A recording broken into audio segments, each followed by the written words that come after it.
Weird West shenanigans that we're all putting together here. I am joined, as Ethan Bougeot, your player wrangler, by James Durham playing Trapper, and Christian Doyle playing Crow. Howdy. Yeah. Hope everybody's having a good night. I know I am. I spent a lot of time figuring out what to do here because that's how all of my session planning goes, just to sort of part the curtain a little bit. I panic until an hour before we play. And then at that point, I'm like, it's fucking fine. It's fine. It's gonna be okay. Oh, I had a good day. I washed my car, my motorcycle, and set up my pool. Very nice. I gotta actually do some more weed whacking tomorrow because Paladin moved his motorcycle that hasn't been moved in a little while. I was getting a bunch of grassy stuff I couldn't deal with because I don't want to cut his tires open. That's very nice. Yeah, that's nice of you. Tires are fucking expensive, y'all. I'm sure you know this. I don't drive, but you do. Motorcycles, because they have to take everything off to put them on motorcycles, and you're looking at like $900 for tires. Oh yeah, the service fees go way up. Yep. Good evening, Merc. Thanks for tuning in. So, last week on Couriers, a few things happened. Our intrepid heroes running Trapper and Crow. I believe you had a subtitle. Do I have it written down? I don't. Something along the lines of lost items found. Something a lot cooler than that, though, if either of you remember it. Oh, yeah. Actually, I think it's on my character sheet. Hell yeah! I'm gonna write it down. Let me make a little space in my Google Doc. My Google Doc. Licensed advocate, bonded couriers, barber. Hell yeah! And Notary Public, which Crow invented. Notary Public, right? Yeah, we're the only one because Crow invented it.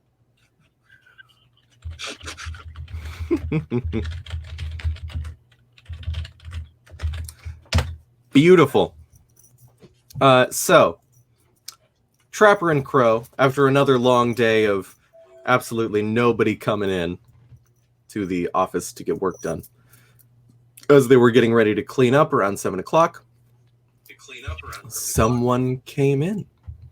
You met a woman named Bree who came to you with a job opportunity. It would pay very well, assuming that you were discreet and didn't ask or answer a lot of questions. Easy for us. Indeed. Quite. You were to bring a object that you don't know quite what is in a small wooden box across the Akan wastes to a destination you have not been told about.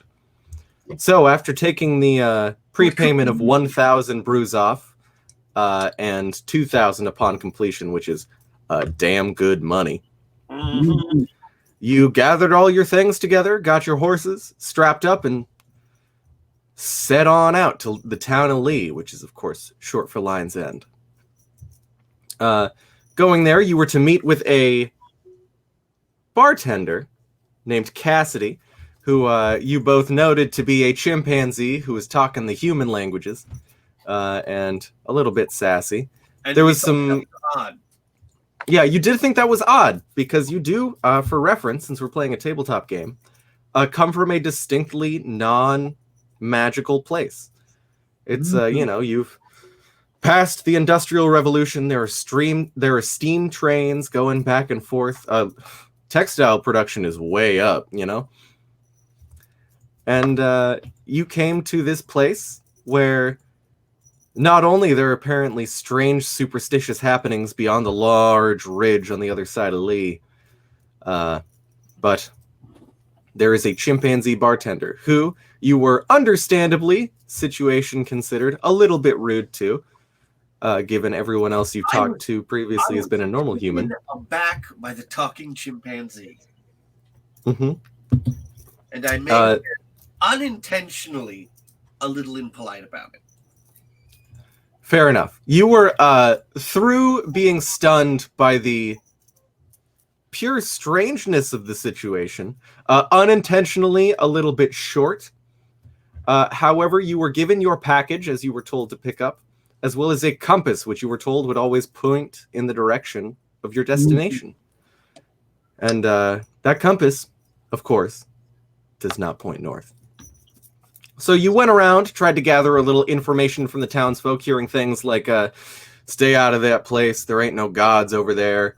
Devils over that ridge. Death don't even work right. All that sort of thing. Superstitious mumblings from the town folk. You set off. Properly supplied, buying a new sword for Trapper. A small one. A short cavalry saber. No, he opted against it. Yeah. Oh, no, that's right. You opted against it. Didn't buy anything in the sword. I've been going bare knuckle. A knife. That's right. You bought yourself a nice, well-kept Bowie knife. Something good for survivalist purposes. And set out across the wastes. You ran into a few things that were strange, though not innately magical. Animals you had never seen before. Weird wolf snake with otter-like fur and two bottom halves of a wolf's jaw coming up to bear trap crow from beneath the desert sands. And for reference, it's more dirt. It's like a American Southwest sort of scrubland desert. Still very dry, still very hot, but there's, more cracked soil, more rocks, more shrubs than sand dunes. Are there tumbleweeds? Yes, definitely tumbleweeds. Do these Because tumbleweeds have fangs and suck blood, though? you haven't gotten close enough to know yet. Because I feel like they would.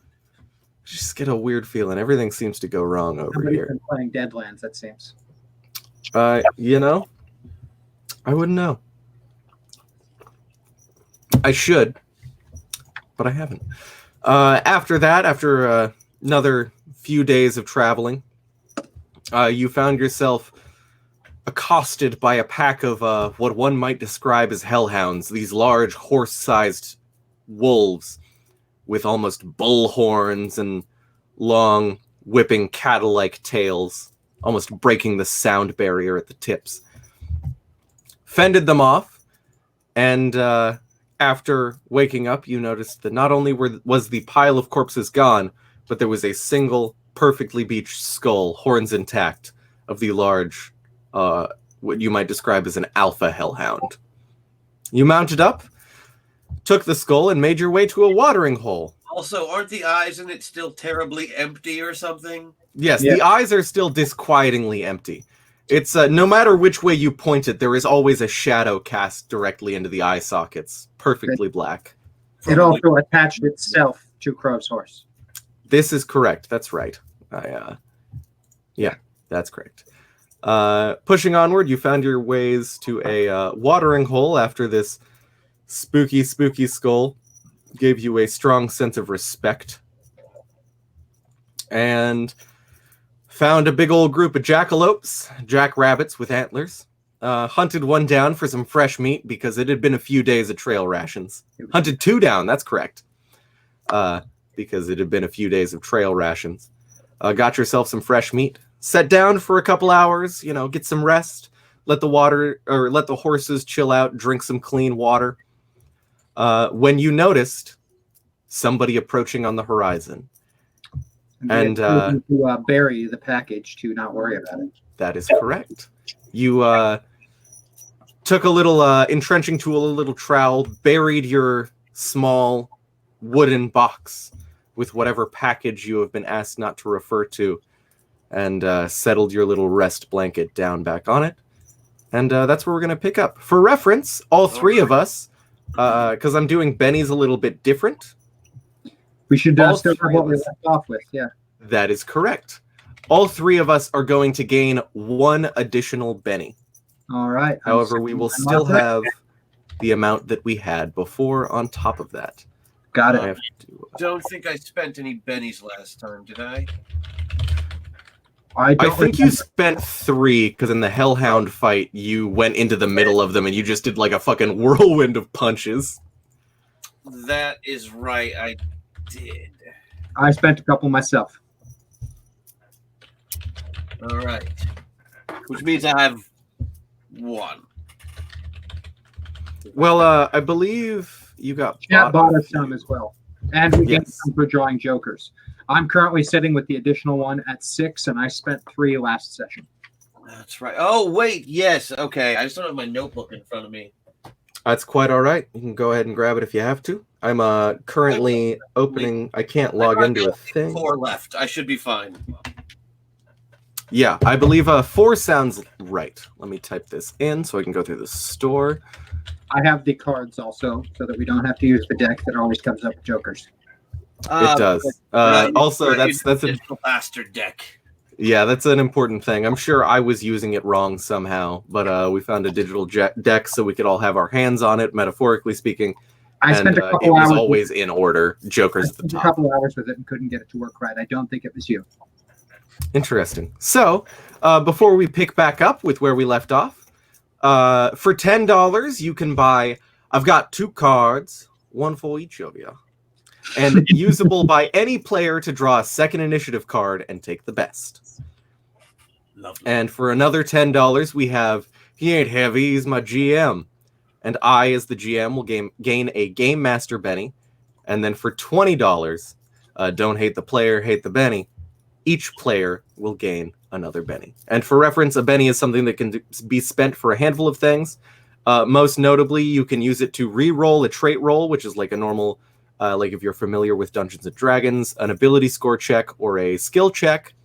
You can use it to also re-roll damage if you want to get those numbers up higher.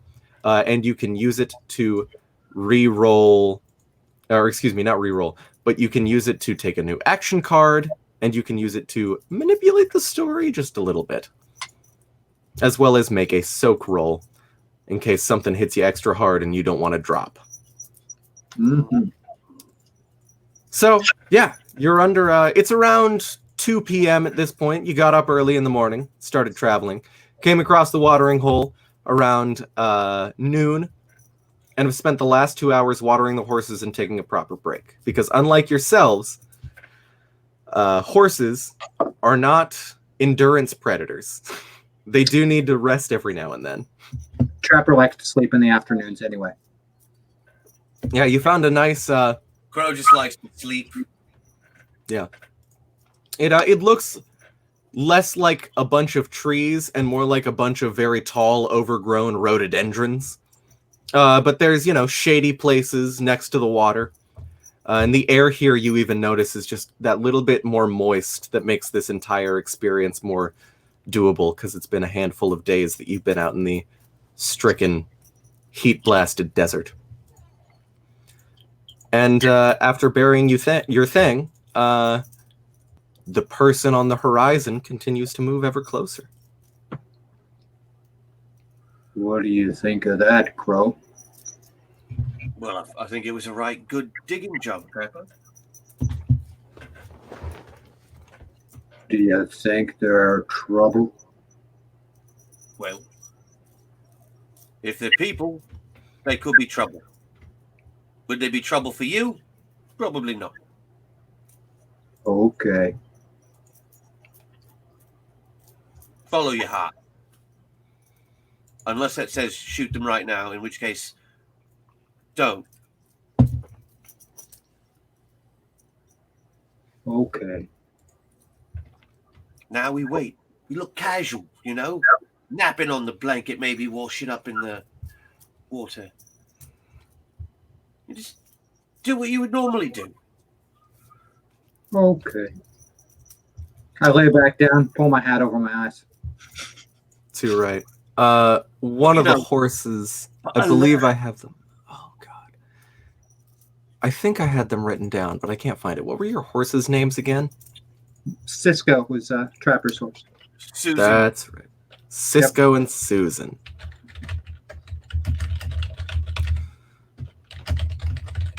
Great. Wrote that down because I thought I had it, but I guess I didn't. So Cisco looks at you in the eyes, Trapper, and you have a connection with this horse. You've been traveling together long, and you have a bit of a way with animals. I would guess better with animals than you are with people. Much more so, particularly horses. You look this horse in the eyes, and just somewhere in the back of your brain, you just get the energy of let's fly casual. 15 minutes pass. It looks like they're about half of the way here. Susan, on the other hand, is a right bastard. Susan is so excited about this water. Because, you've obviously been feeding her and letting her drink But He's they have mouths in a specific way. They're not meant to drink from cups he's a like we are. stallion. Susan is a stallion. That's right, he is a stallion. A very obvious stallion. Yeah, he's got fucking, even in, the dust that's been kicking up over the days, his fucking mane is immaculate. Mm-hmm.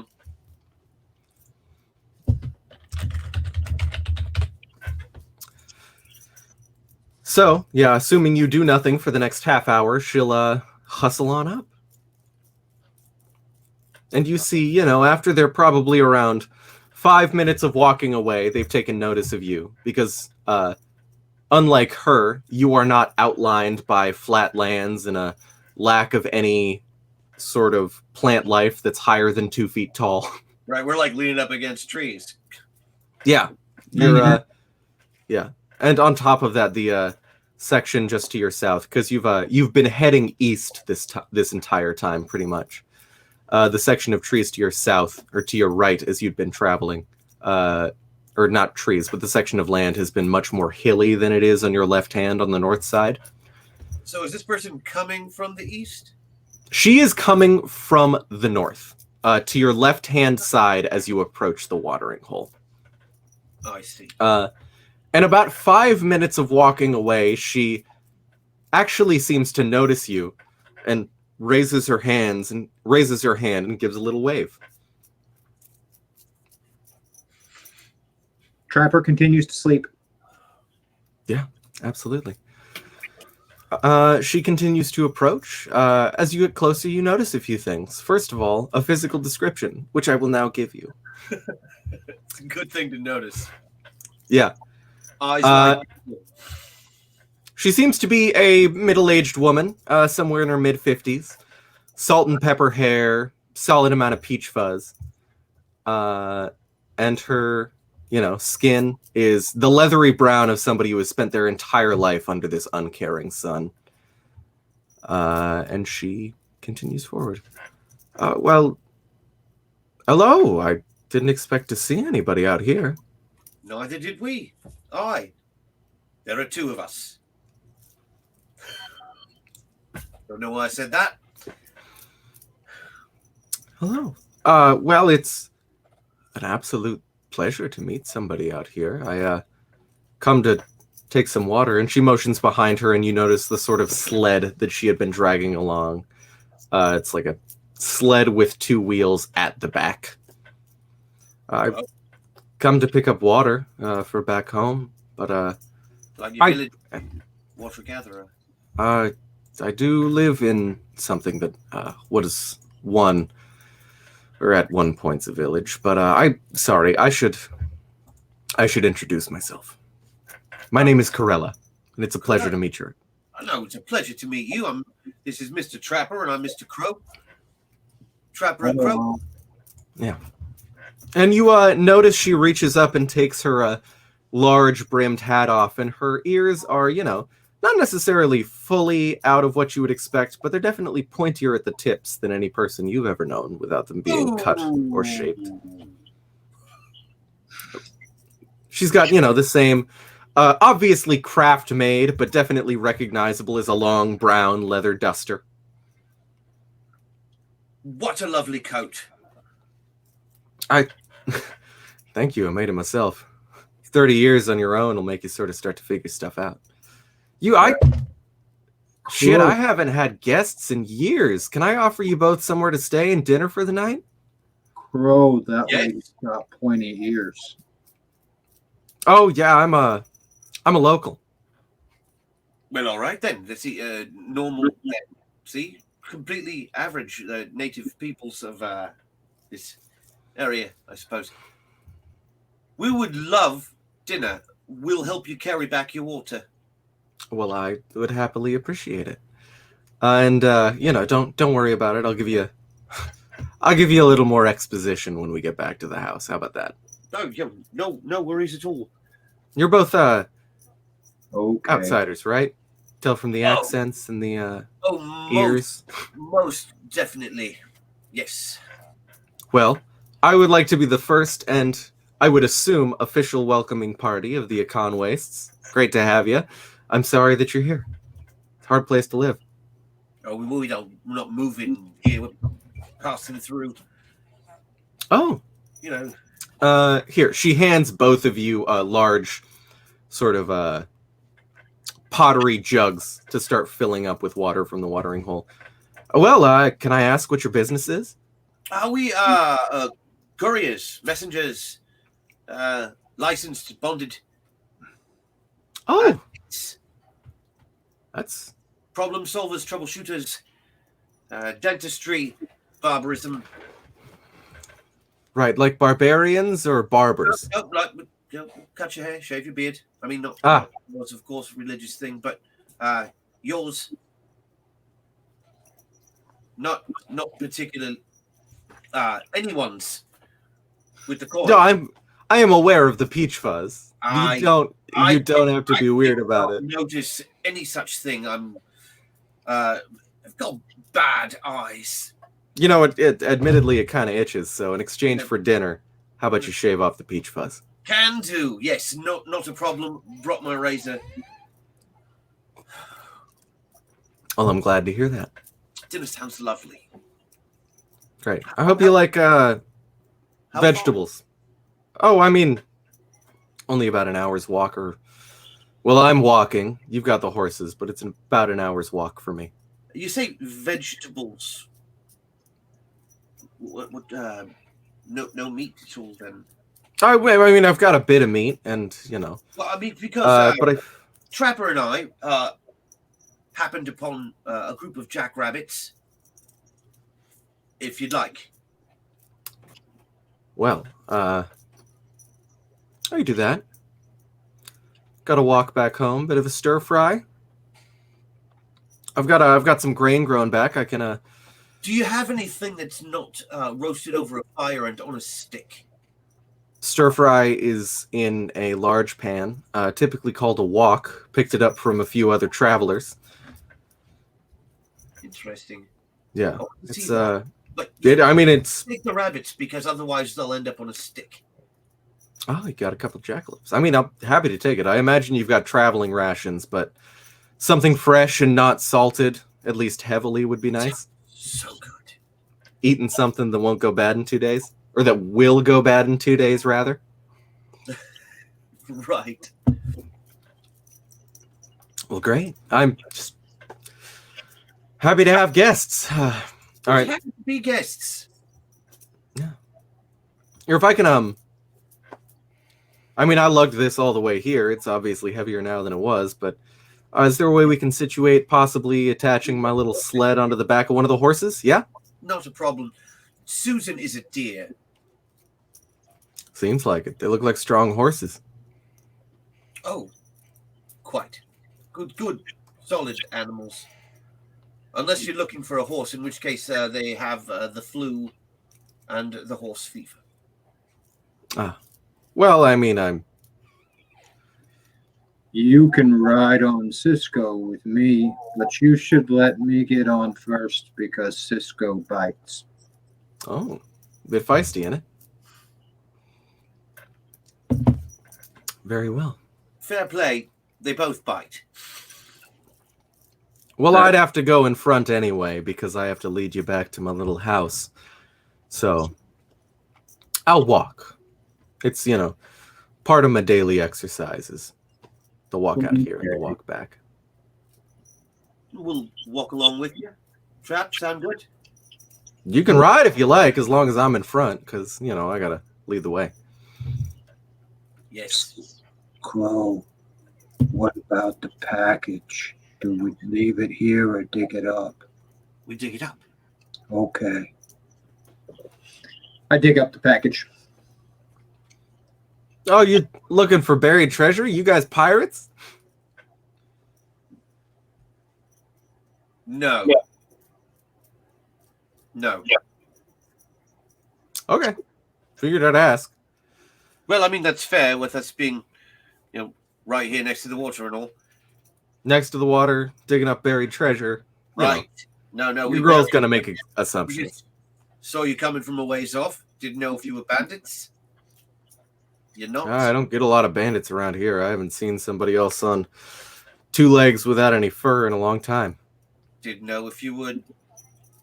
We've run into some things since we came out here. Oh, you mean the regular wildlife? Sure. Yeah, I'm sure. Well, first of all, of course, I gotta shame on you for hunting at the watering hole. Whatever, nobody cares. You're outsiders. It's a sort of a cultural passe, or cultural. No, it doesn't matter. You'll be passing on through, I imagine, to deliver your package. Pretty much every prey animal around here is smart enough to hear you coming from a mile away and run off. But you know, I mean, you can look around. Not a lot of water.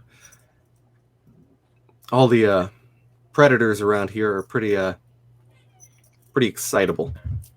Put it that way.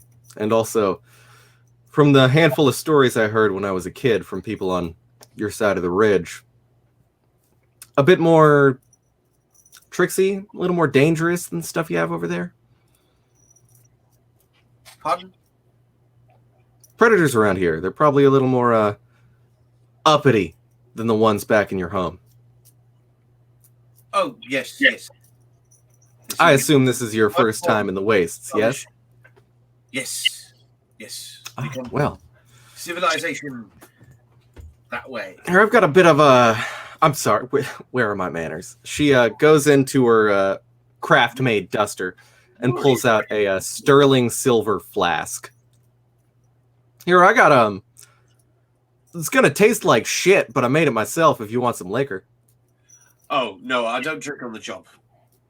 Until I get to an inn. It's like a reward. Right. Let's say we'll count my place as an inn for your tax papers. I think Trapper would probably prefer it more than I. Fair enough. She points the flask over to Trapper. I mean, you're free to. I'd prefer you leave at least half in when you hand it back to me.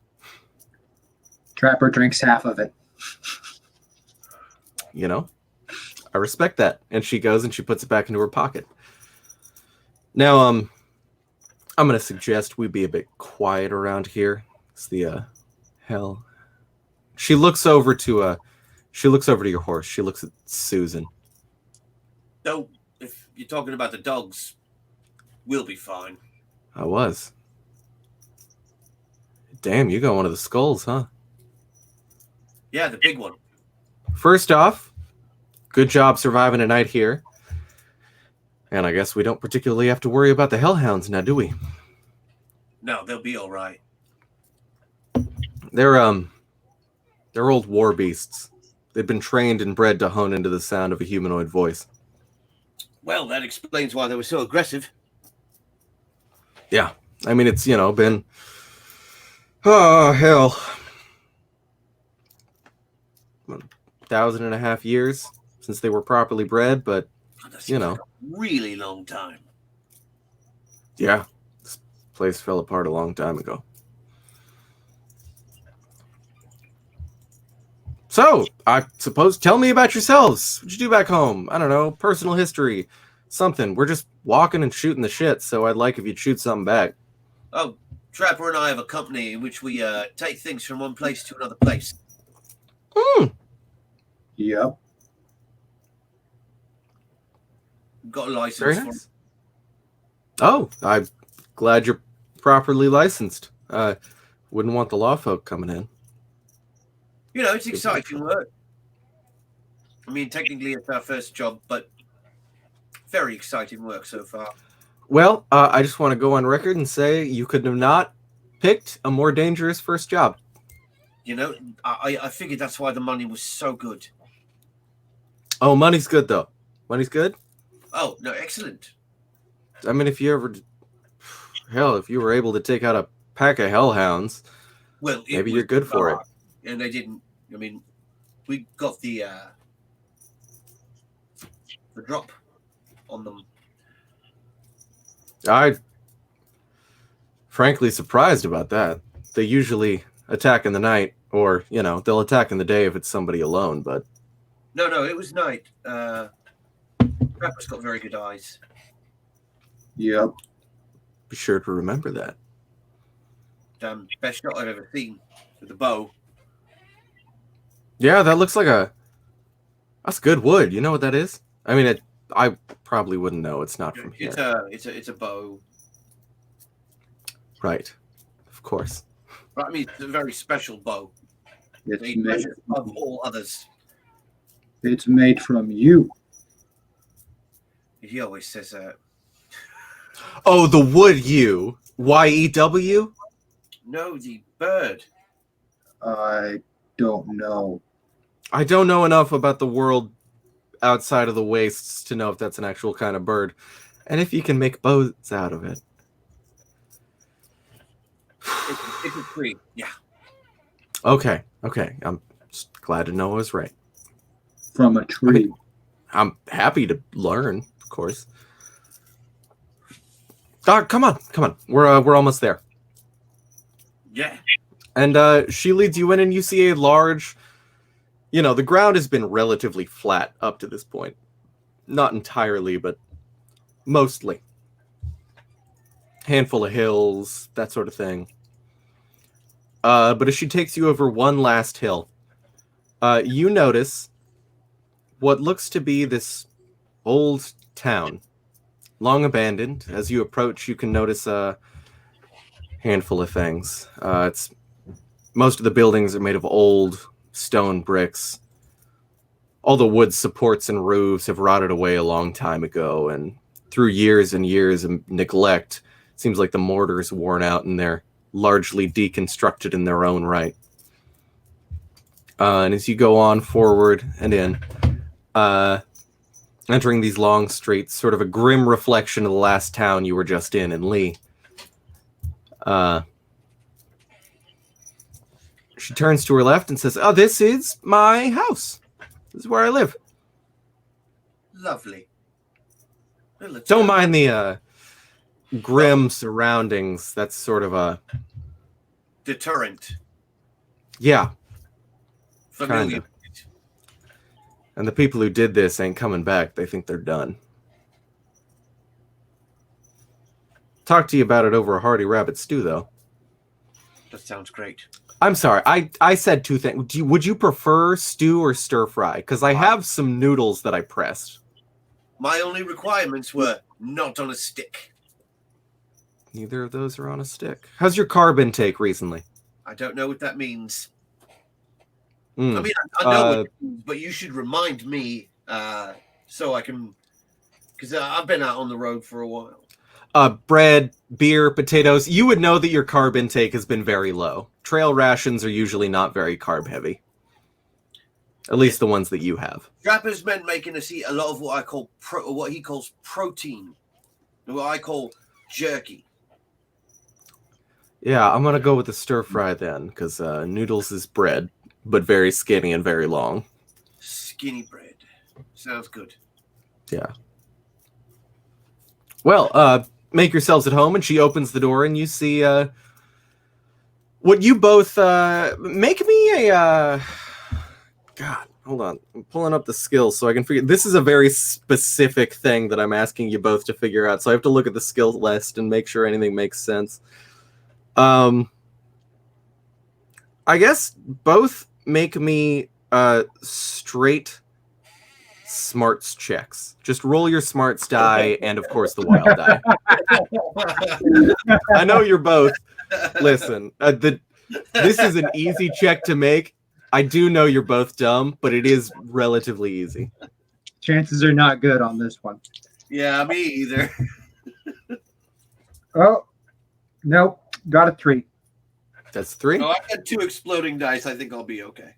Oh, you'll be fine, probably. And 3 is really high for what I can roll for.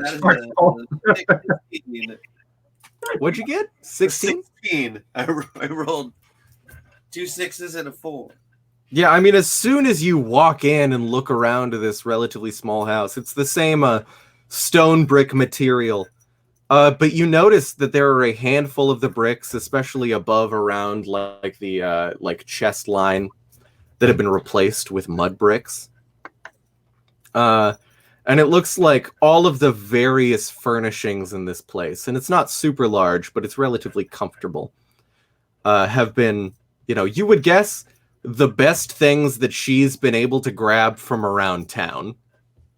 Makes sense. Yeah, it's like, the best chair in town, the best desk in town, the best stones for a fire pit in town, all coming from various other buildings that fell apart a long time ago. So she, starts to set up. She goes into her little side room, into her little pantry, grabs some ingredients.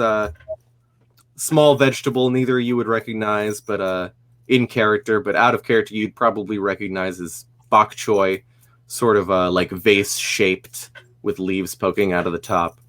So it's good. Grabs a handful of long, skinny noodles. She asks, could either of you be so kind as to butcher the jackalope? Small 1-inch cubes. Like this big. Okay.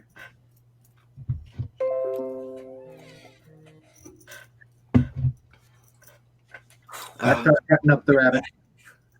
Yeah, absolutely. As she starts to, roll stuff out and chop up the vegetables, she hands you a proper cutting board. So, stuff, right? I mean, you're traveling in. Hellhounds, old stuff. Welcome to town. Great to have you here. Thank you so much. It's called So we're going east. Going east, right. You been out that way much? Not too far. I mean, I haven't traveled very far in the last 6 months anyway. I found signs of something concerning in the surrounding area. How much? No, a shifter. Wolf person. Probably a werewolf. So I've been recently trying to stay home in the town, but I still got to pop out for water. Well dried up a long time ago. Where was the wolf? I don't know exactly yet. I'm just seeing signs. I haven't seen the damn thing yet. Trapper. She said a werewolf. Where is the wolf? No. You already lost him? Wolf man. Man wolf. Oh. A person who shifts into a wolf on the full moon or when they're exceptionally pissed off. I mean, I heard stories that if you've been a werewolf for long enough, you can shift at will, but it needs like 6 years to get that kind of control. I was told that that it was a disease that you could catch in an outhouse. Not Frightening. from an outhouse as far as I know, but it is a curse and it can be communicated. Like what? Like shouted? No, it can. It's communicable. It can be given. Oh right, of course, it's communicable. Yeah, it's like makes perfect sense, of course. Like a disease you get in an means. outhouse, but a curse. But it's like a curse. Trapper is nodding like he understands, but clearly doesn't understand anything that anyone is saying. It's a curse. Is nodding and arguing like he understands, but clearly has Yeah, no idea what of course. you're saying. It's a curse you can be given if you're mauled or killed or taken down by one. You can wake up and suddenly, boom, every full moon or when you get exceptionally emotional, you just pop into a wolf form and you start fucking shit up, killing local animals, raising local towns for trouble. It's not what happened to this town, though. That was somebody else. Not a werewolf. Okay, Mm-mm. I thought maybe for a minute there it was. No. Werewolves pretty new. Werewolves around, probably. Town falling apart, something older. But it could be anyone, right? Like anybody could be the werewolf. Yeah. My understanding is a lot of werewolves don't know that they are werewolves, other than, they... Shut up. Yeah. I wouldn't imagine it's one of you, because, it's been happening for the last 6 months. Right, and we just got here, and I don't believe in werewolves. Right. Just because you don't believe doesn't mean that you aren't, but also you haven't been here, so you're still both clean. So I'm gonna. That seems right. We did 10 baths. Yeah. You gotta. That's true. We did just have baths. Yeah. She finishes up, having during the course of this conversation taken the cubed rat meat or the cubed rabbit meat, tossed it in, stir fried it properly, spiced it, and starts to sort of like take it, ladle it out. You're both given what are you both very well may be aware of chopsticks. They're chopsticks that you are given. Yeah. Ladles them into. I grew up in a shitty city, so I've probably seen noodle counters before. I'm down with chopsticks. I have a feeling, though, that Mr. Raised by Wolves over here. Right. I stab things with the stick and then eat them off the stick after I. That's not. Do you want to know how to use this? You can't stab the noodles. He knows that. He knows that. You watch. He'll get to it. All right. As long as you finish it, it's fine. Unless you would like a lesson, I will not give it to you. When he runs out of things to stab, Trapper eats with his hands. And there you go. Fair enough. I hope you wash them at the watering hole. Little dirt never did nobody no harm. And you went to sleep. Okay. Well, welcome to Riverbrook. Sunny little town destroyed some 20 years ago. Well, honestly, it's the nicest town we've seen since we've got here. She looks at you. It's the only town you've seen since you got here. But I do appreciate the sentiment. You got a nice house. Oh. All right, let me give you the rundown. He means it, by the way. I do a decent job. As decent as I can keeping this place together. But, can't worry much beyond my crops, my own survival, and my own living space. What kind of things do you grow out here? Oh, I mean, I got, there was a while there we got some imported grains from your side of the hill. The bok choy. That's the vegetable. That I'm eating? Yeah, that one right there. I love it. It's like a cabbage, but shaped like a vase. And also, it's good for you. It's good for you. It's a vegetable. I don't know. Sure. Wheat, bok choy, other stuff, potatoes. Got potatoes recently. Didn't use them for this. You don't usually stir fry a lot of potatoes. I mean, you could, definitely, but it's not how I learned. And, I like to do my best to cook the way that my mother taught me.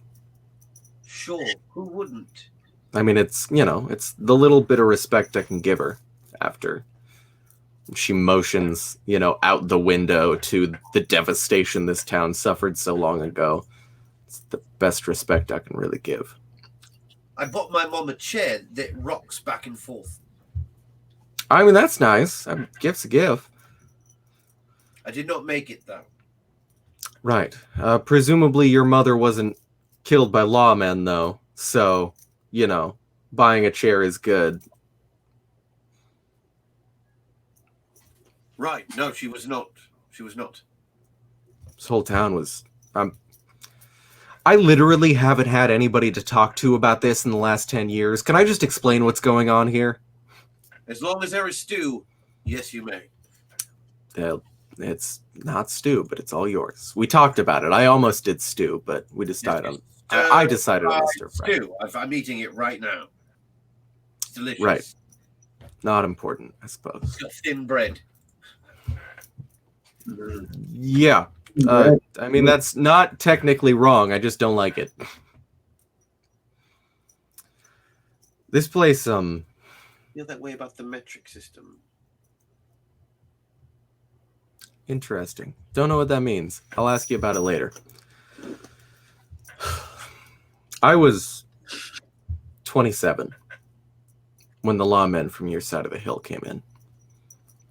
Apparently they were chasing somebody who ran off, some kind of convict, like multiple murders, real bad person as far as I understand. Sure. After going through the desert for a few days, getting lost a few times before they got here, it's 2 weeks for them.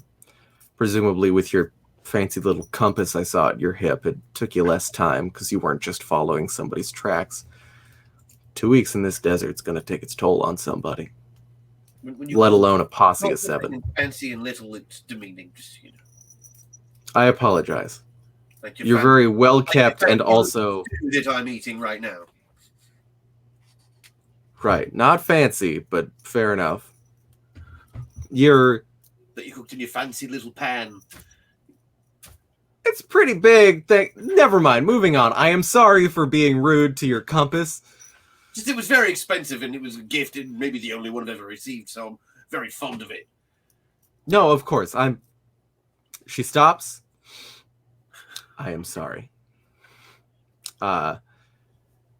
They didn't have something like your compass with them, and they were just following tracks, so it was a lot easier to get lost.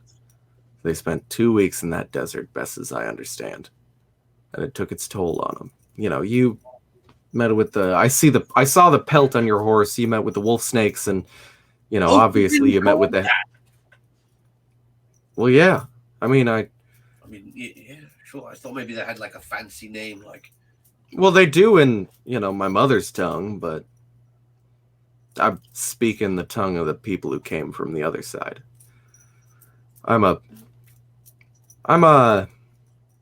little bit of half and half. My mother's a local. My father was a settler who tried to come in from the other side of the hill, from the other parts of the world, into this wasteland to settle down. This whole town was a joint operation before things went south. When the lawmen from the west... The lawmen from your parts, the lawmen from the west, came in, something in the desert got them in their minds, and they raised the town because we didn't tell him where he was. It's 20 years back. Everybody I ever knew or ever grew up with killed in their houses on the streets. I was out grabbing water.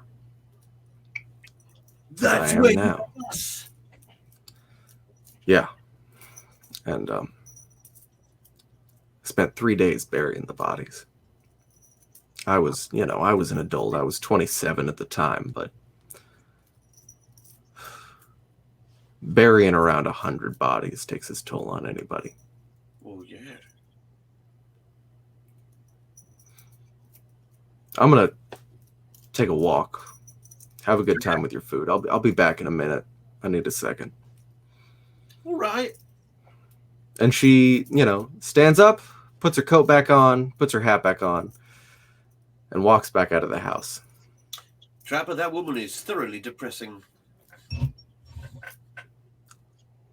Is she mad at us, Crow? I think she's mad at everyone. We're probably the first people she's seen in quite a while. It turns out to be us instead of somebody, I don't know, interesting and nice. 10 years! You hear a call from the street. Uh-oh. See? Social cue, right out. Good manners, though. Nice lady.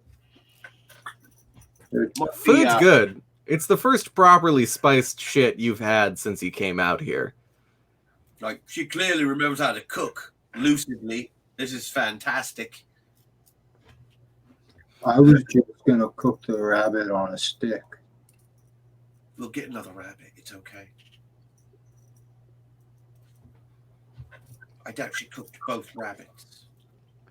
The bowl's this big.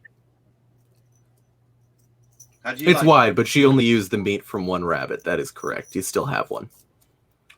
By the way, how do you like your rabbit and your fancy little ball?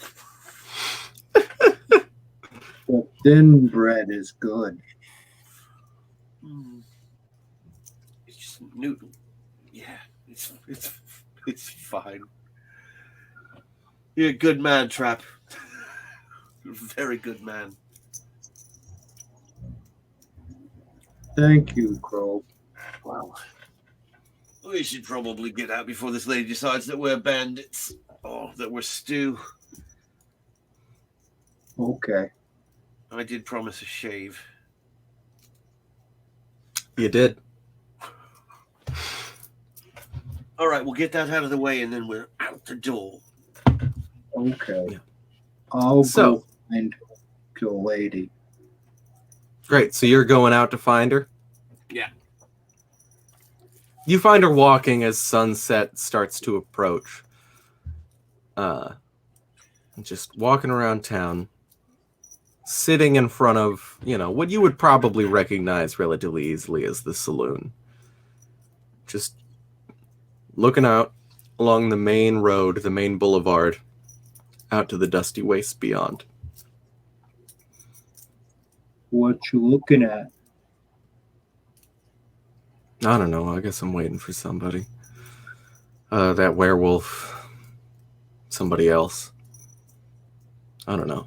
It's, now that I think about it, terribly rude since I have guests, but For like the first time ever, I realize we're not particularly charming.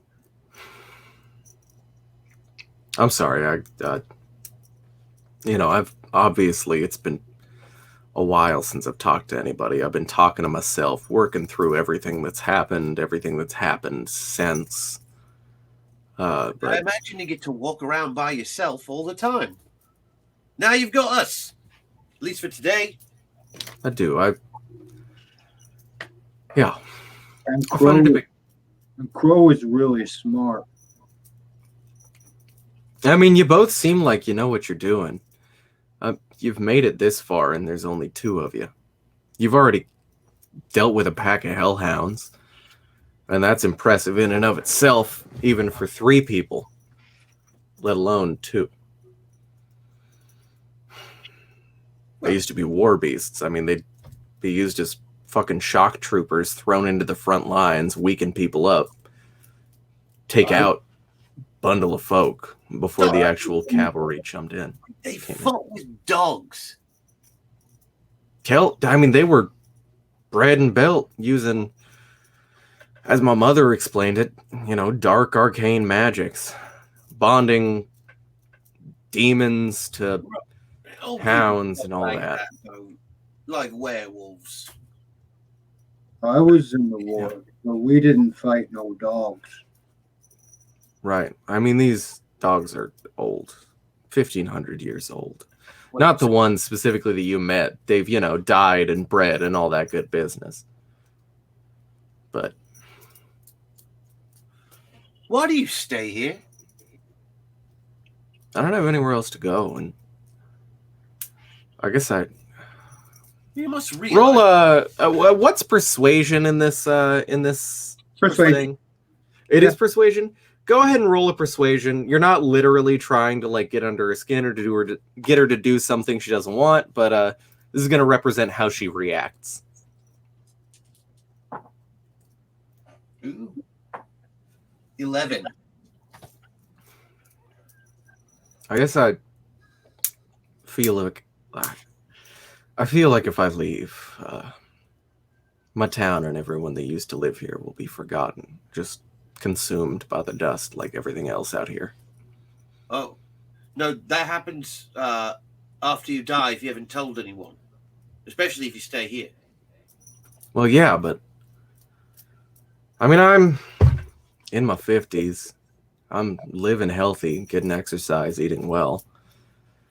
But I feel like, if I leave, I'll have an easier chance to forget, not being surrounded by reminders. And when I die, everyone out here will die with me. Well, I mean, Where do you get, your happiness? What do you Props. I mean, she points back to the house. I mean, I keep it hidden. I got a hellhound skull of my own, and they're friendly when they come by. As once you beat one of them, they're I'll go on record and say they're incredibly difficult to kill. You might put them down, they might stop breathing, but they'll be back. But once you take out the pack, they're with you. They're still dogs, so they're still loyal. So they like listen to you? Well, I mean, they're dogs, They're a bit smarter than, normal dog breeds, as I understand it, but they're friends who don't talk back. They just sit there and listen to you, and if nothing else, just appreciate that you're spending your time with them. Well, I think I've proven today already that talking back isn't all it's cracked up to be. I mean, it's nice to have somebody who's talking back. Yeah, got you to walk away though, didn't it? No, that wasn't you. That was me. I mean, I've talked to myself and I've talked to the dogs, but found yourself better company. You're not wrong. yeah, I mean, it's been a very long time since I've been able to look somebody else in the face and tell them what I'm dealing with. And even just that little bit of response, that twitch in the cheeks, that little pull in the corner of the eyes, It all sounds perfectly horrid. I mean, it hit, I'm at peace with it. Right. There's nothing I can do at this point, so I have no use in worrying about it, but being able to talk to somebody else about it properly, it hit somewhere down deep inside. You've still got life ahead of you. You could go see something else somewhere else. I mean, science has taken huge leaps. People live well into their late 50s, early 60s now. I got some time, I guess, in that case. You could meet another person.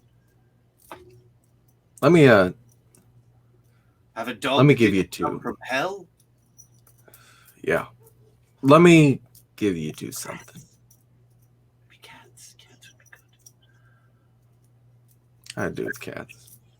There's a couple house cats that still stick around town. There's plenty of small rodents and, other things like the jackalopes that you caught, little rabbits. I like cats. Made from magic. Wolf snakes, of course. Can't forget the wolf snakes. Yeah. Come with me back to the house. I'm gonna give you both something. I only have one. Okay. It's an heirloom. Come on. And she stands up and starts to walk off down the dark, dusty streets as sunset begins to reach its completion. Go back to the house. She goes up to the hearth of the fireplace she has set up. Grabs a pair of a fire stick poker, reaches back into it and drags something out. And there is this. It is beautiful in its simplicity. It is a perfectly straight, well-made steel crossguard with two slight upturns at either end. A nice wrapped steel cord grip and a very lightly emblazed and carved silver pommel, as well as a long, not actually long, it's got about a dagger-sized grip, but the blade is around 3 feet long. This nice silver, 3 fullers tapering down to 1 at the end blade. This has been in my people. It's been in my family for a long time. It's What's it Nothing. I mean, it's well made. I've been keeping track of it. It's silver, and if there's a werewolf out there, you're going to need the silver. I've got a handful of things. A couple silver bullets, enough to drive it off. Well, we don't have guns, so I wouldn't do any good. Yeah. This is yours. If you're traveling forward, I don't know what you're doing. You might need it. You know, It's been good to talk to somebody. I was shopping for a sword, so perfect. Take it. It's yours. And this is a normal short sword, but it's made of silver. Groovy. Thank you. Yeah, this was part of apparently one of my ancestors, my many greats grandmother was part of the great imperial army before the Civil War that tore this whole place apart. You know, countless years ago. But it's been passed down in the family since then. It was the standard issue sidearm of the army, because this is a place of magic and it was the Civil War.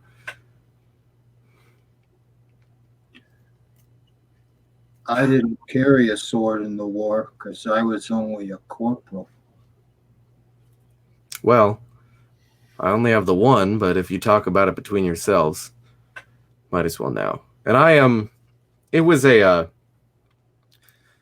family-based military hierarchy. You could still ascend through merit, but if you were noble or something like that, you would get an automatic promotion. Okay. But I would be... That's the way we do it, too. Yeah. I was... if the kingdom was still around, I believe I would technically be a captain, so consider yourself promoted. Crow should carry the sword because Crow's in charge. You're both promoted. We are partners, Trapper. Give me back the sword. What do you say? Excuse me, may I see the sword for a moment? It's yours, yeah, there you go. May I get you both to kneel, if you would be so kind? Oh, yeah, yeah, of course. You're probably like it's a queen or something, right? I'm, technically of noble blood, tempered with outsiders, but there's, as far as I understand, at least out here, I am the most direct descendant to the royal family. Something like that. No idea what that means, and I kneel. Of course. I followed Crow's lead, as in all things. She takes the sword, It's dating so weird. Cuts it across the palm of her hand, and then takes the blood across the entire edge of the thing. It is a straight sword. It's not a curved sword. Perfect. Takes it off the blood. I lean over to Crow a little bit, Trapper a little bit. Gross. That's really weird. Due to your resilience, the proofs of your heroism and strength in battle, and the kindness that you have both shown deep in your hearts, I title you both as Knights of the Realm of Akan. The Kingdom of Akana recognizes you for all that may be considered as knights and nobility. May you be remembered and well kept after by its remnants.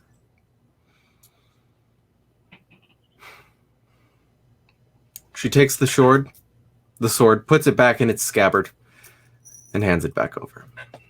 You'll have much better use of it than I will. I don't go anywhere. Thank you, milady. How's knighthood feel? I'm sorry, I didn't ask. Are you both? Are either of you already knights? Ah.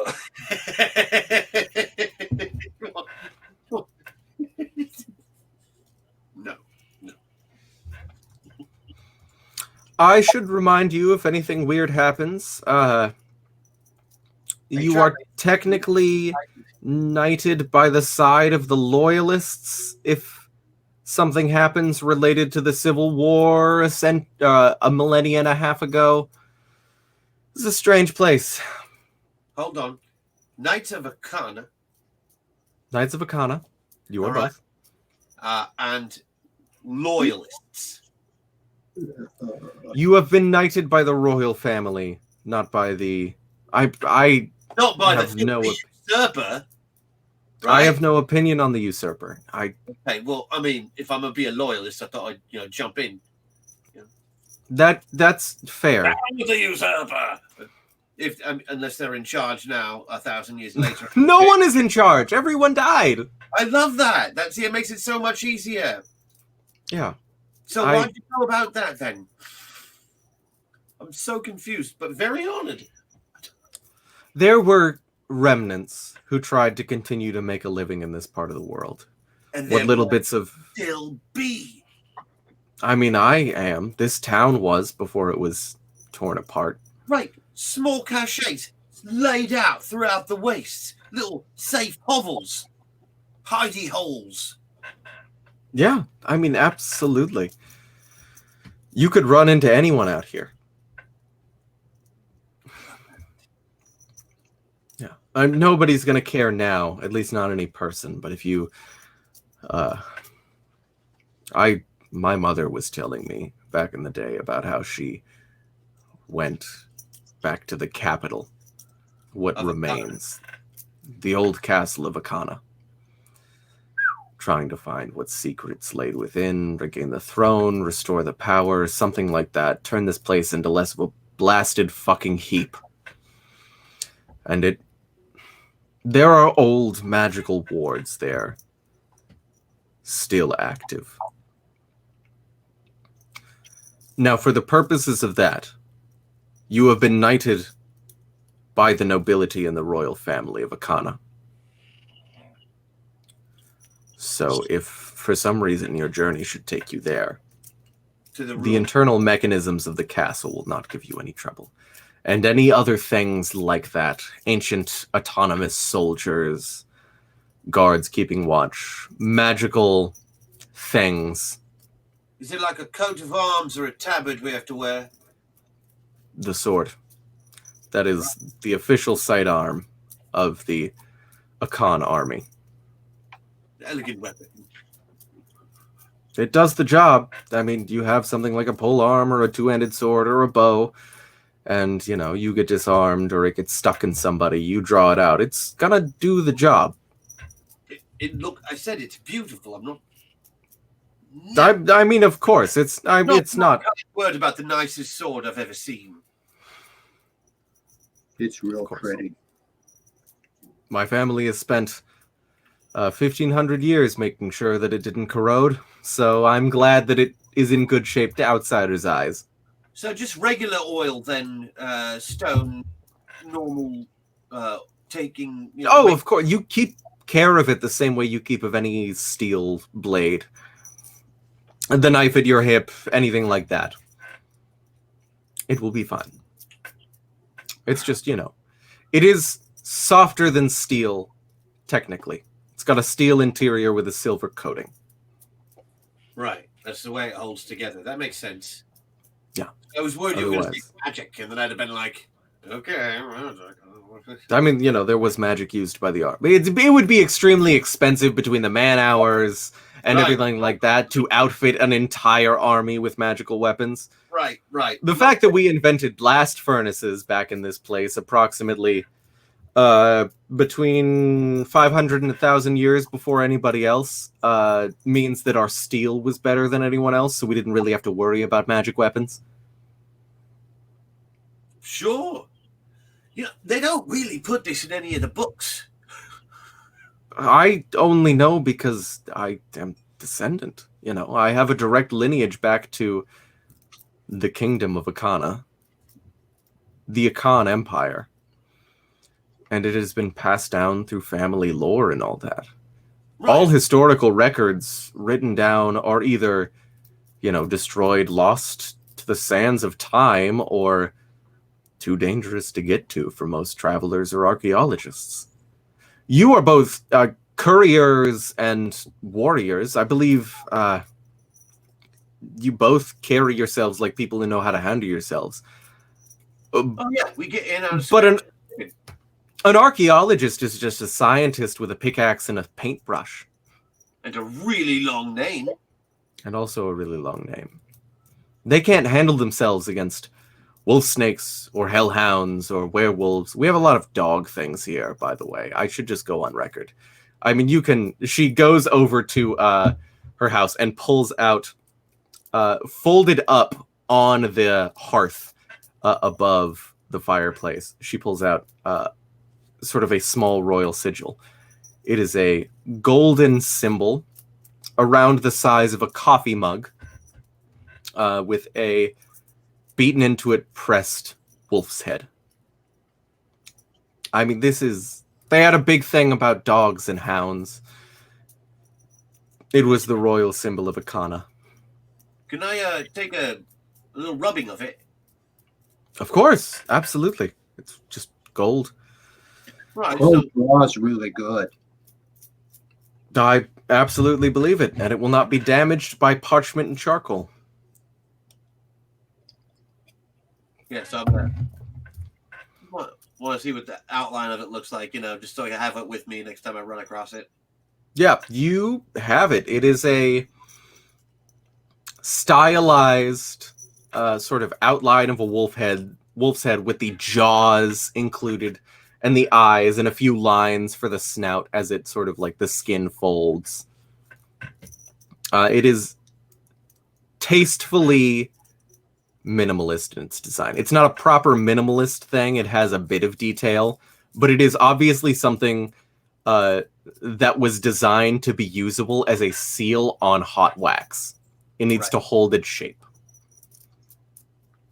Efficient. Good. Well, you're free to stay here. The living room has room for you to set up bedrolls, or there is a stable one thing over, and I can put together some hay if you'd like something softer to rest on. All right. What do you say, Travis? Stables. Stables it is. Absolutely. I'd been collecting some hay. I'd been thinking to find one of the wild horses or other war beasts to sort of find something that would be able to plow the field so I wouldn't have to do it by hand. You should get one of those big hell dogs to give you a ride back into town. Go see some people. I'm possibly the hellhounds are a little temperamental. They've got this whole weird honor thing because they were created for war from demons that were, warrior demon souls sort of like mixed with like dogs' souls, and they've got that loyalty and that sense of violence, but they're like it's a thing. They don't do what you want, they do what they think that you need. They will protect you, but they won't do as you ask. They do technically understand English, and they can take orders. What I meant is go meet some people. It would be good. How long have you been traveling to get here? What, a week? A little less, around 5 days it took you to get here. Yeah, a work week. We took a train. It was really nice. Have you been on a train? No, I mean the trains of this place all literally don't exist. So I didn't have to ride with the horses. It was really nice. They're Well, fabulous. And they'll take you one or two places, and then back again. Well, if you come back through on the way back from your destination, I'll be here if you'd like to touch base. All right, don't be dead. I'm a bit too stubborn to kill off. And if we run across that Wolfman thing, we'll kill it too. Fair enough. I gave you the silver sword for it, and also knighted you, which will probably help with that. I mean, there is something. I mean, the Hellhounds were created as part of the army. They respect knighthood. Different knights. Same night. in the Akan Empire. I mean, you are technically officially knights as far as the legislative system of the Akan Empire is concerned. What side of the wall were the dogs on? Both sides. Ah, both sides. Big dog. Because the dogs were bred to have loyalty to their commanders, not loyalty to the king. And that's where you got the whole problem with the... and she sort of like goes to 1,000-yard stare as Ethan, the game master, avoids running through ancient Roman history. Well done. Yeah, I mean, they were bred to be loyal to the commander. All right. Bedtime. Yeah. Allow me to consolidate some hay for you. I would recommend you put your bedrolls on top of it, otherwise it would be very prickly and scratchy, but it will give you a nice cushy surface to put them on top of. Never slept on hay before. I mean, you've been on the road for 5 days, so Yeah. I would imagine that you would appreciate something like that, yes? Oh, absolutely. Like a feather Great. bed. Except hay, which is like I think. In comparison, absolutely like a feather bed. Come on. And she steps out of the door. She grabs a lantern and lights it. This should have, if you need to light it, about 3 hours worth of light. So if something comes up in the middle of the night, just don't forget it where it is. I assume that you both have flint and steel and tinder. All of that. Yes. Good. You can catch a fire. That was my main question. So that you could light this if need be. She takes the lantern, brings you into the stables, which are literally next door, consolidates some of the hay with a pitchfork that she grabs off of the wall, which she has also been keeping up very well, you can tell. 20 years of neglect on iron or steel will do a solid number on it, but everything that she has been using so far has obviously been taken care of. She grabs it. She consolidates some hay into 2 beds for both of you, approximately 5 feet between them. Wow.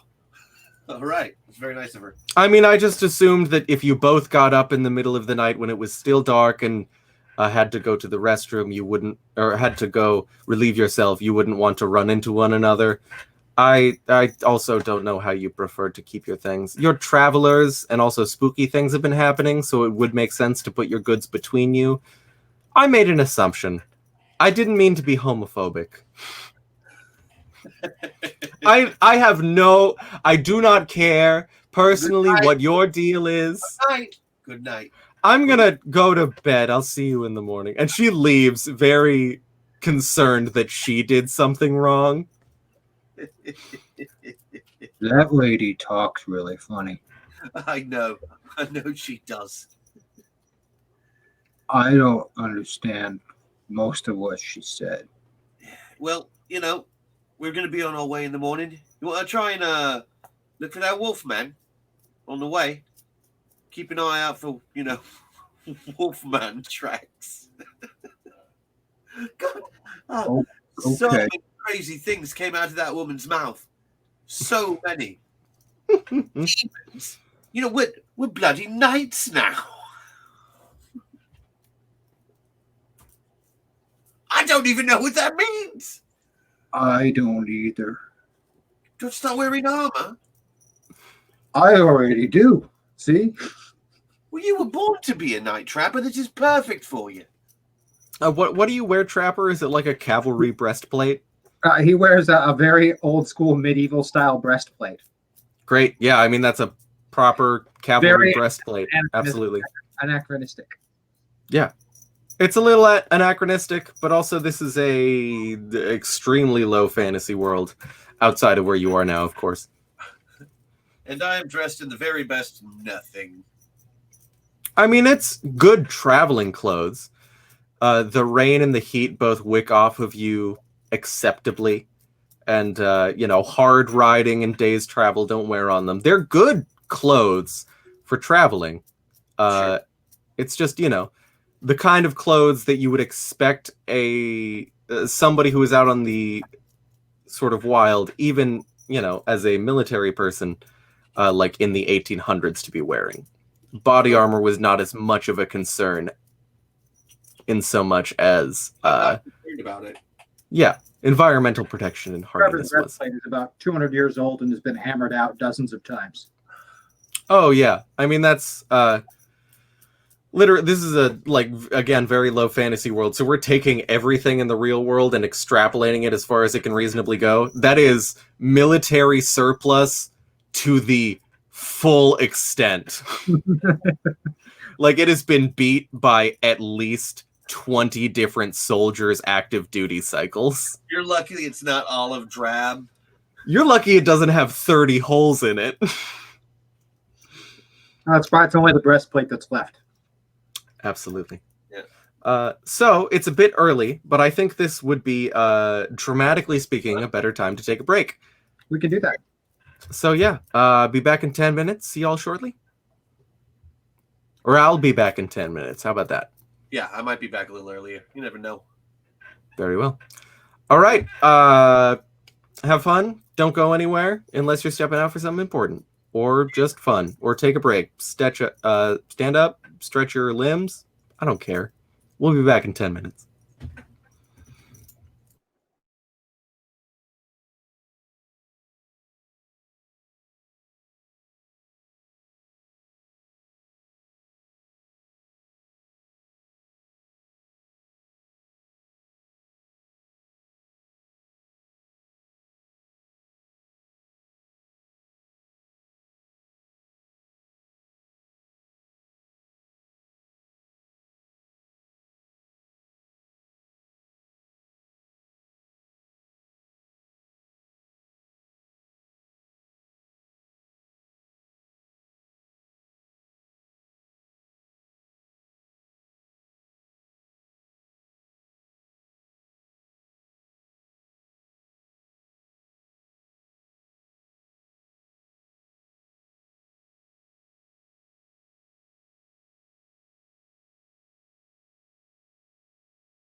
sword, so I came back early.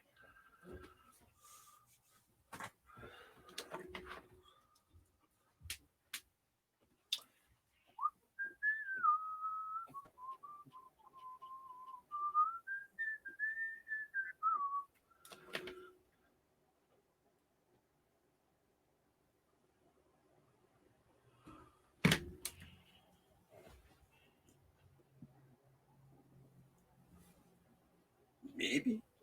Nah, I'll just sit here in the dark. Yeah. That's how he prefers it. Hiding in the shadows. Like a gaming ninja.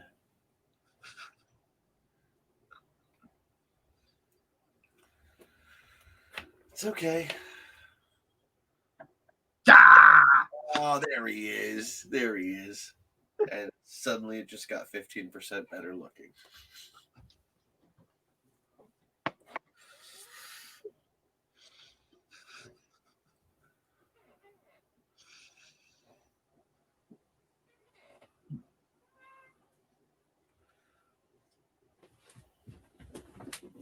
Yeah, kind of like the microwave Batman. Soggy.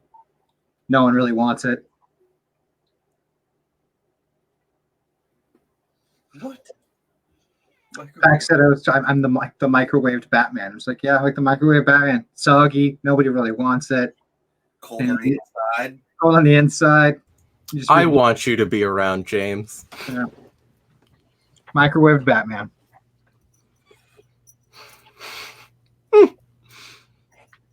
So, we're all here, as I understand it. We Yeah. are all here. Couldn't keep us away. I know I can't. So a few things happened in the first part of this session.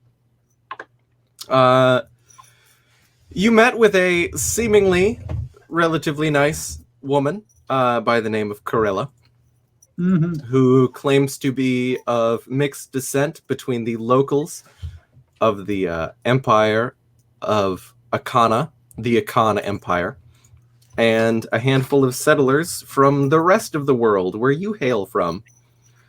But since neither of us know what the Akana Empire is, she just sounds like a crazy person. That is correct. Yep. She did a few things. 90% of what she said, Trapper had no idea what she was even talking about. She said a few things. She gave you some exposition on the setting. As well as, being very upset about what happened to her town about 20 years ago. The fact that it was burned down by lawmen from the rest of the world, chasing down some convict who ran off. As well as warn you about the fact that there is apparently a werewolf somewhere nearby, in her words. And, boy howdy, you both been knighted. Because she also, on top of claiming to be a part of the Akan Empire, which you have never heard of, claims to be a descendant of nobility or the royal family of the Akan Empire. And neither of us know what being knighted is. Well, like the stories about brave knights on horses, swords, dragons. Yeah. Bullshit. Presumably, you both at least have a vague cultural understanding. Trapper, not so much. Yeah, Trapper, not so much. Yeah. Trapper the Wolf Boy, unfortunately. Well, Trapper spent some time in the army, specifically even in the cavalry, so Trapper would still have at least some sort of idea of the fact that, at the very least, you took orders from a handful of knights. They didn't wear the same full plate or anything like that, but they were people both from a position of nobility and given a certain amount of respect within the military hierarchy.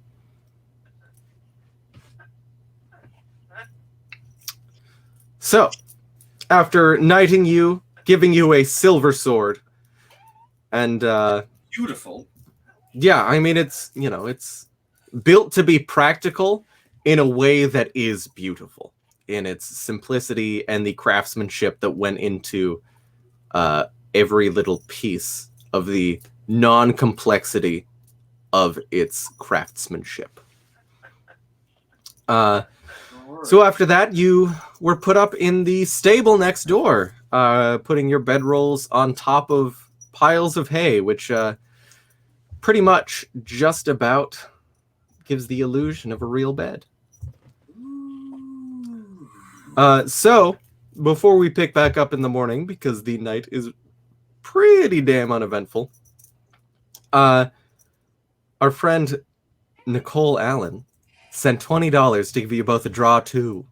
Ooh, fantastic. Thank you. So, yeah. Thank you very, very much. I am sure they will appreciate it. They will, at the very least, make use of it. And I think they're both smart enough to appreciate it and not be rude. Yeah. One or the other, usually.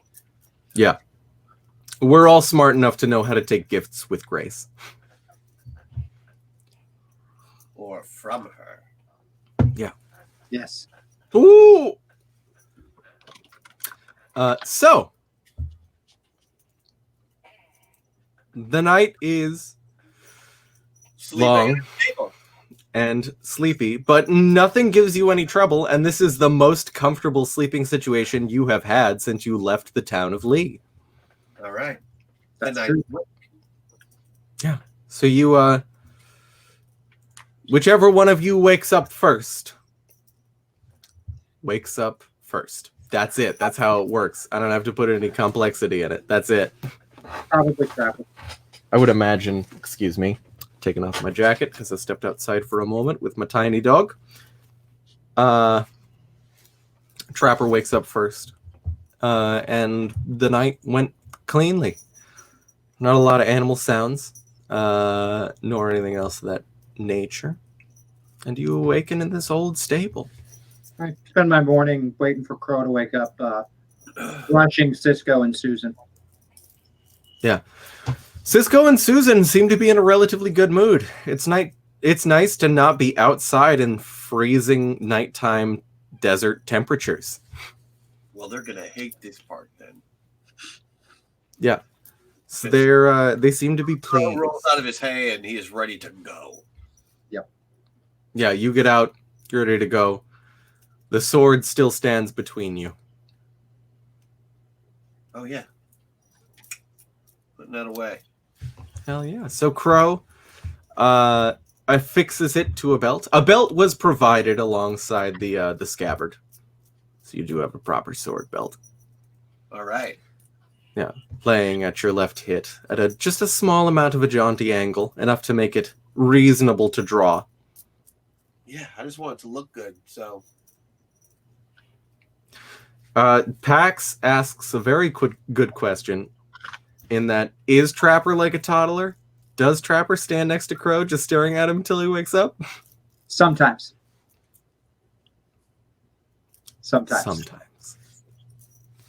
Very good.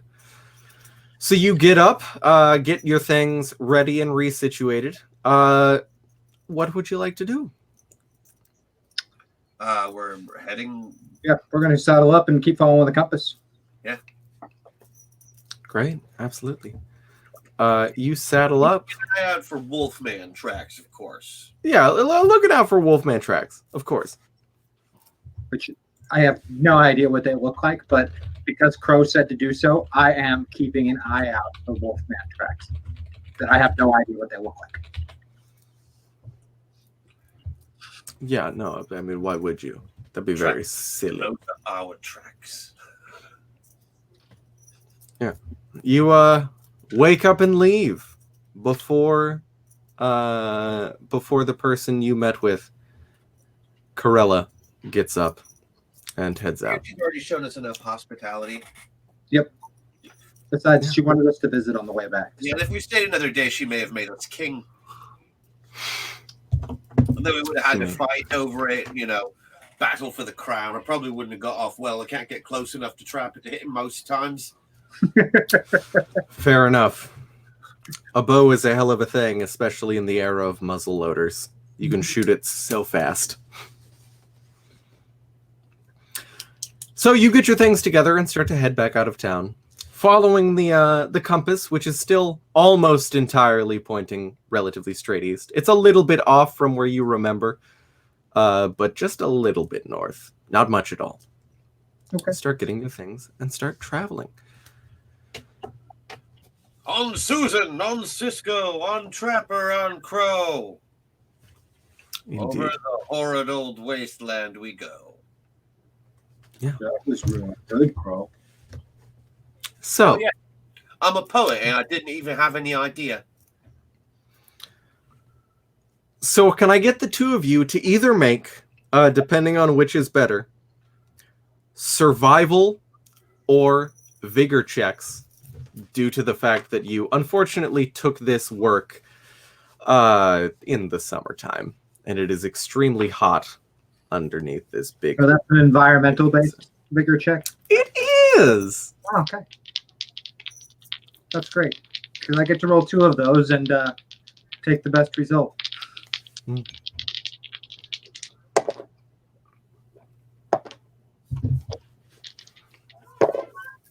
I'm going to take the 8. Great. 8 is gonna raise, so you and the horses are completely fine. Good. You know, being part of the cavalry, doing a lot of scout work, you are used to scouting in adverse environments and traveling out in the woodland. You know how to deal with this sort of thing. Did it I mean have no survival, so I make just a regular vigor check. Yeah, it's either vigor as your like ability or attribute, or survival as your skill. And do I take a minus for not having the skill? No. If you you can just take your straight vigor dice and the wild dice. Because it's either you knowing how to deal with the heat through skill and training, or it's you just fucking dealing with it. All right, I got a 13. Yeah, you're fine. So you go, you travel. Survival, but because I am vigorous. Mm-hmm. You go and travel for a few days, 2 days of pretty much just desolate, hot winds and trail rations, stopping, of course, every night and every intermittently for the horses and yourselves to take a minute, breathe, go to sleep, and get up. Right. 2 days pass. Yay! And you see off in the horizon, as the 3rd day commences, and the light starts to get a bit lower around 3 o'clock p.m., dipping past the sun in its highest. You see what looks to be a forest on the horizon. Trees proper, not rhododendrons or various other upward crawling bushes. Trees with large trunks and leaves or nettles you can't tell at this distance, and shade. It looks relatively thick, but there's just sort of this long, straight, uncomfortably straight line where the forest stops and gives way to the scrublands. I bet there's water there, Crow. Well, there would have to be trees, wouldn't there, Tramp? Even I know that. Can I get the both of you to take perception checks? How about notice? That's what it is called, and I called it the wrong thing because I run a lot of different games and play a lot of them, so I fuck it up. Yeah, give me those notice checks, kids.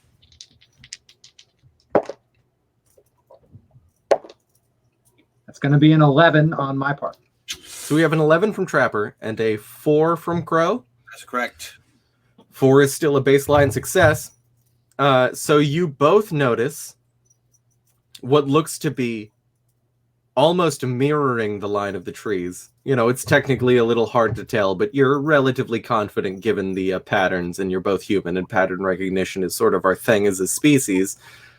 There is almost a barrier stopping the clouds from traveling beyond the wasteland from the tree line. Oh, that is odd. Yeah. And it's moderately cloudy. It's not raining, but it's around like all over the forest.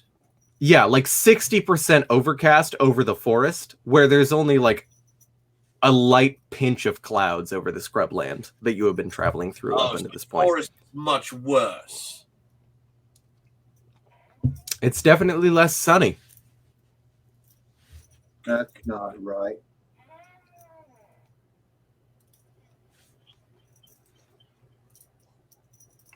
This And place is Trapper, on top of that, you notice around 20 feet off of the trail that you had been taking. Because there is a very light beaten path that you had been traveling up to this point, going into the forest from the burnt down town. You see a large footprint or track. It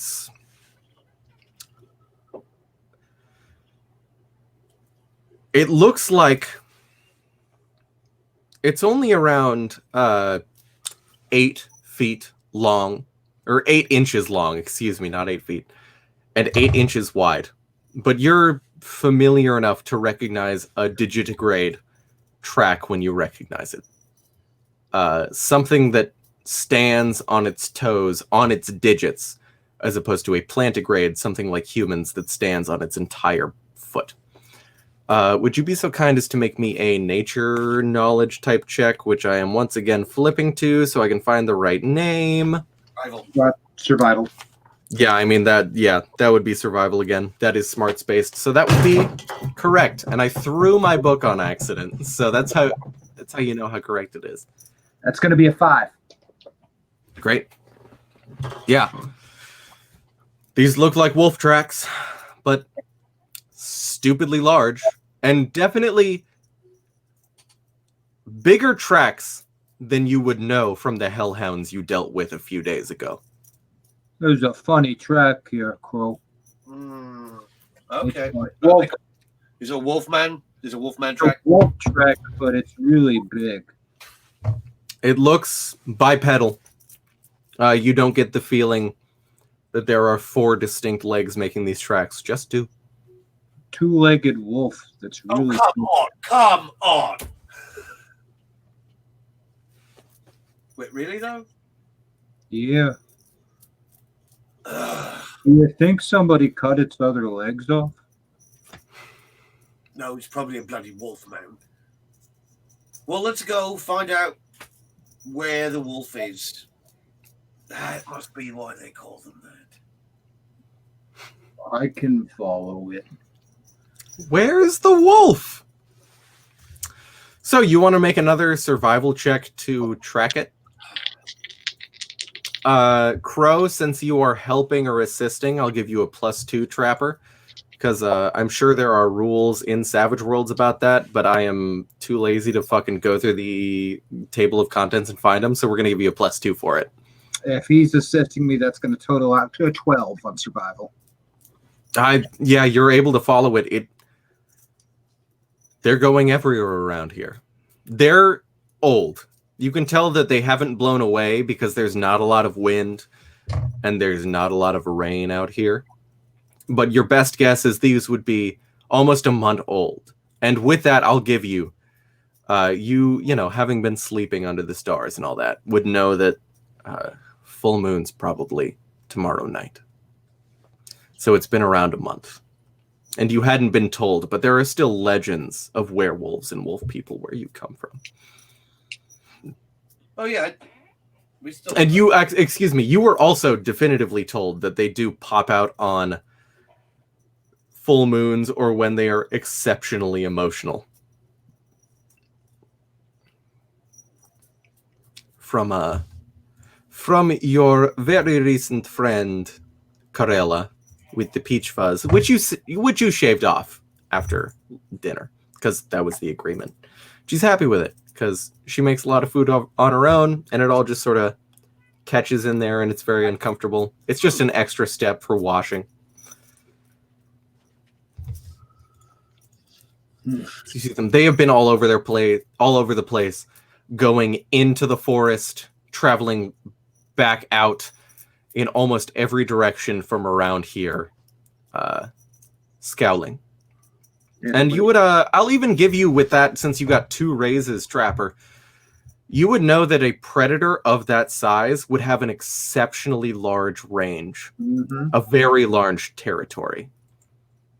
Even just guessing that it is the size of a human, built like a wolf, based on the fact that, as far as you know, wolves usually don't eat cooked food. There's just a handful of less calories and nutrients to get. It's a large range, and it wouldn't be unreasonable to think that this would be in their hunting grounds, assuming that it was based somewhere in the wastes between here and where you started back in town, back in Riverbrook. It lives in the woods, Crow. Oh, that makes a lot of sense. Because, I mean, wolf, man. I don't like it. Nope, nor do I. Nor do I like that forest at all. But the compass points where the compass points, and we have a package to deliver. Too right. That's right. Professionally done. So you continue ever onward through the beating scrubland desert heat. Dealing with it well, of course. You both rolled incredibly well, and it's pretty much not a problem. But there is still a sense of relief when you break the tree line that was once on the horizon. The trees are large. They look needled, not leaved, but you would recognize that as still definitely trees. You've traveled around doing some package-like work, especially Trapper. We haven't touched on Crow's backstory a lot, but Trapper definitely spent time, especially in the army, traveling around various places. And these are evergreen trees. They're green all year round.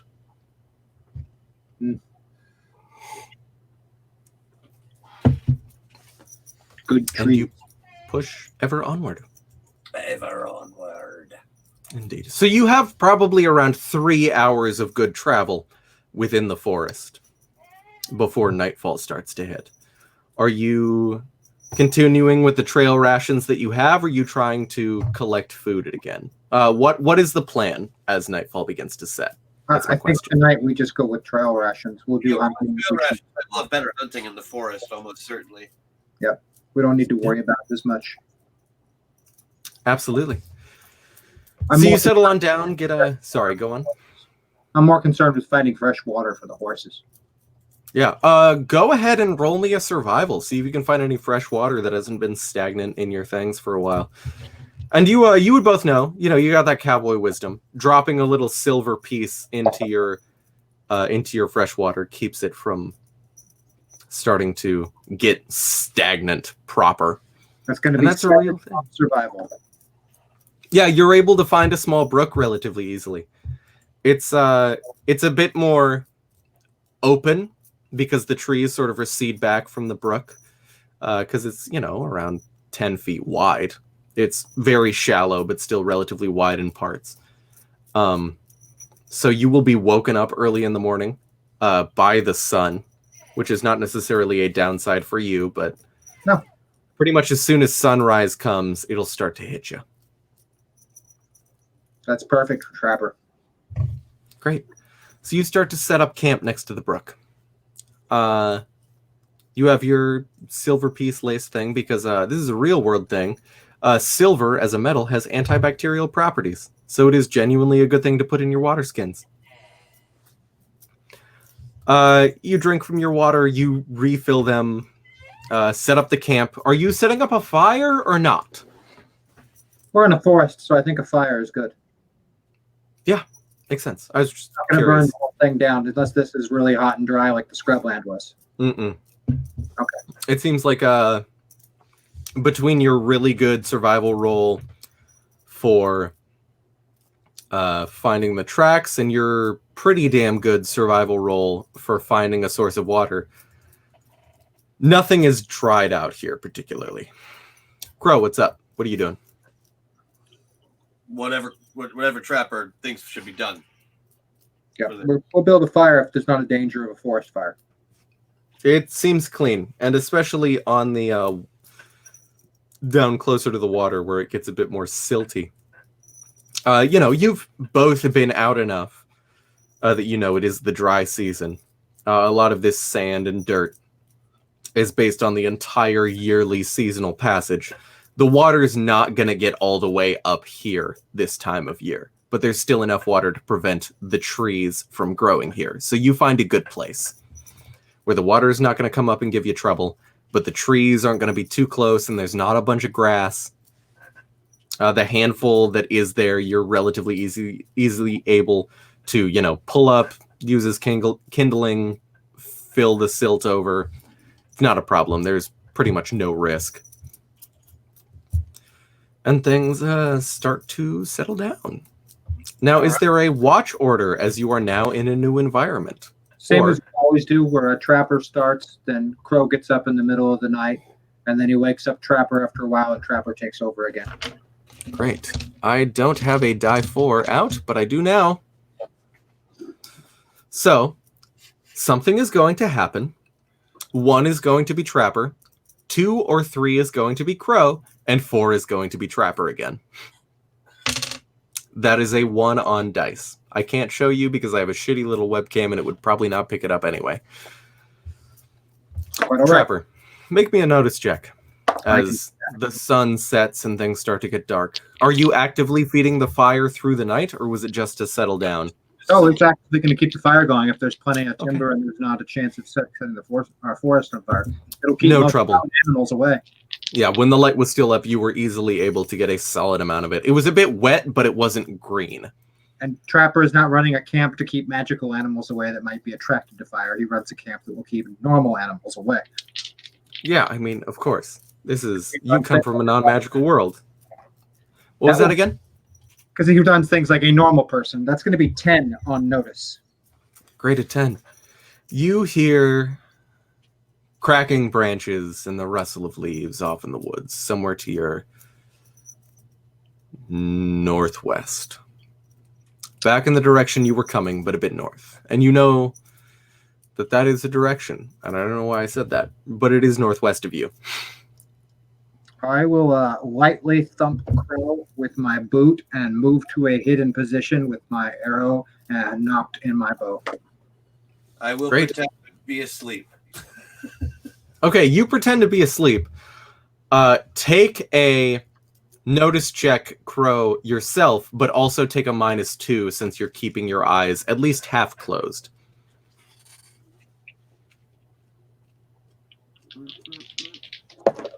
Did I lose a die? I don't know. Yeah, I must have Couldn't tell ya. And for stealth, I'm going to get a 5 to hide. Great. If I find to hide, let me roll a little thing since you're taking a hide action. Oh yeah. Ooh.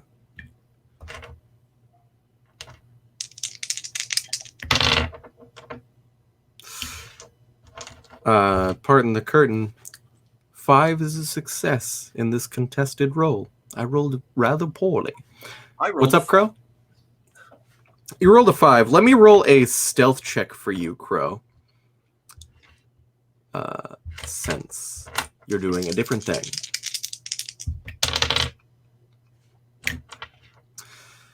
You trust Trapper, but you don't notice anything particularly. As you, Trapper, you notice as you both start to move and rustle, whatever sound you catch stops. That makes me think it's people. So I'm extra cautious now. Maybe so.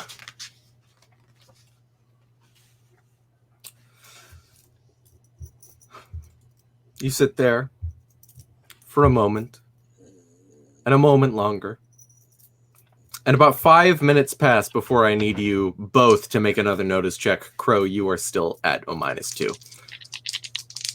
You have your eye open, but it's still in a very specific direction. Oh, yeah. Oh, I rolled like dog shit. I didn't. That's Oh, going to be an 11 on my notice. yeah. Great. Hey, James! With my -2, I got a 6. Those are both better than the 2 distinct 2s I rolled on these 2 dice. So both of you are not going to be affected by any sort of surprise round.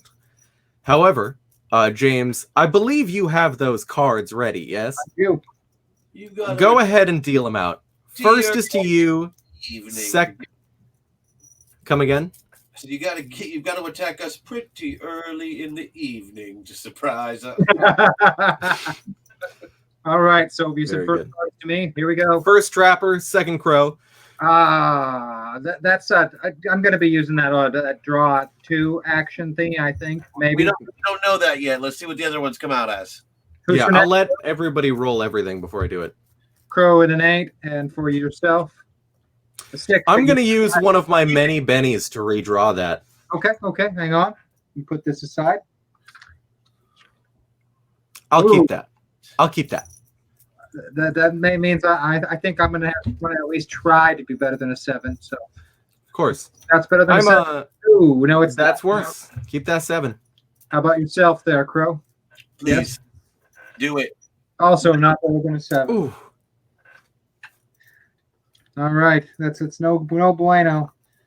Could use a Benny and try and draw again, but I'm not sure I want to use one. I do have 6. I'm gonna go ahead and use 1 to try and get better than that. Take it. Take another draw. Because having 6 means I can afford to spend 1 more, I think. Oh, yeah, I have Still 7 not left over after that. So I will let you chew through your bennies if you would like to. no, I'm just They're a quasi-limited resource, so I will let you spend them at your will. I'm just going to use the 1 because I intend to use more of them in a more direct fashion. Great. So, first is going to be the thing. Go thing. What were your cards that were better again? Mine was an 8. I have a 7. You have a queen. Great. Take that. I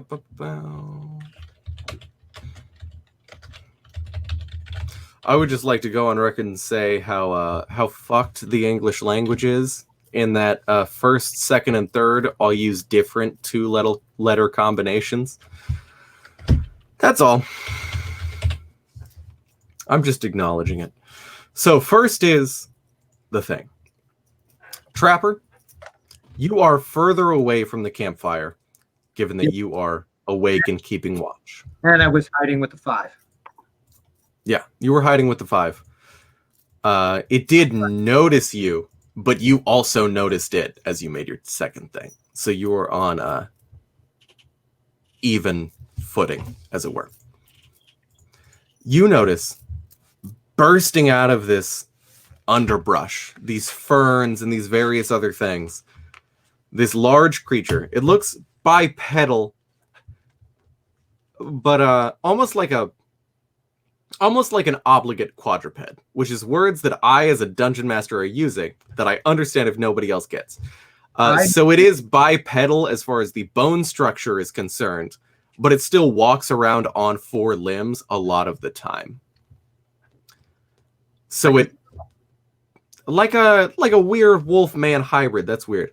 It is covered in slick gray to black fur, salt and pepper like, and it jumps at you and tries to maul you. So my first question is, what is your parry? My parry is 7.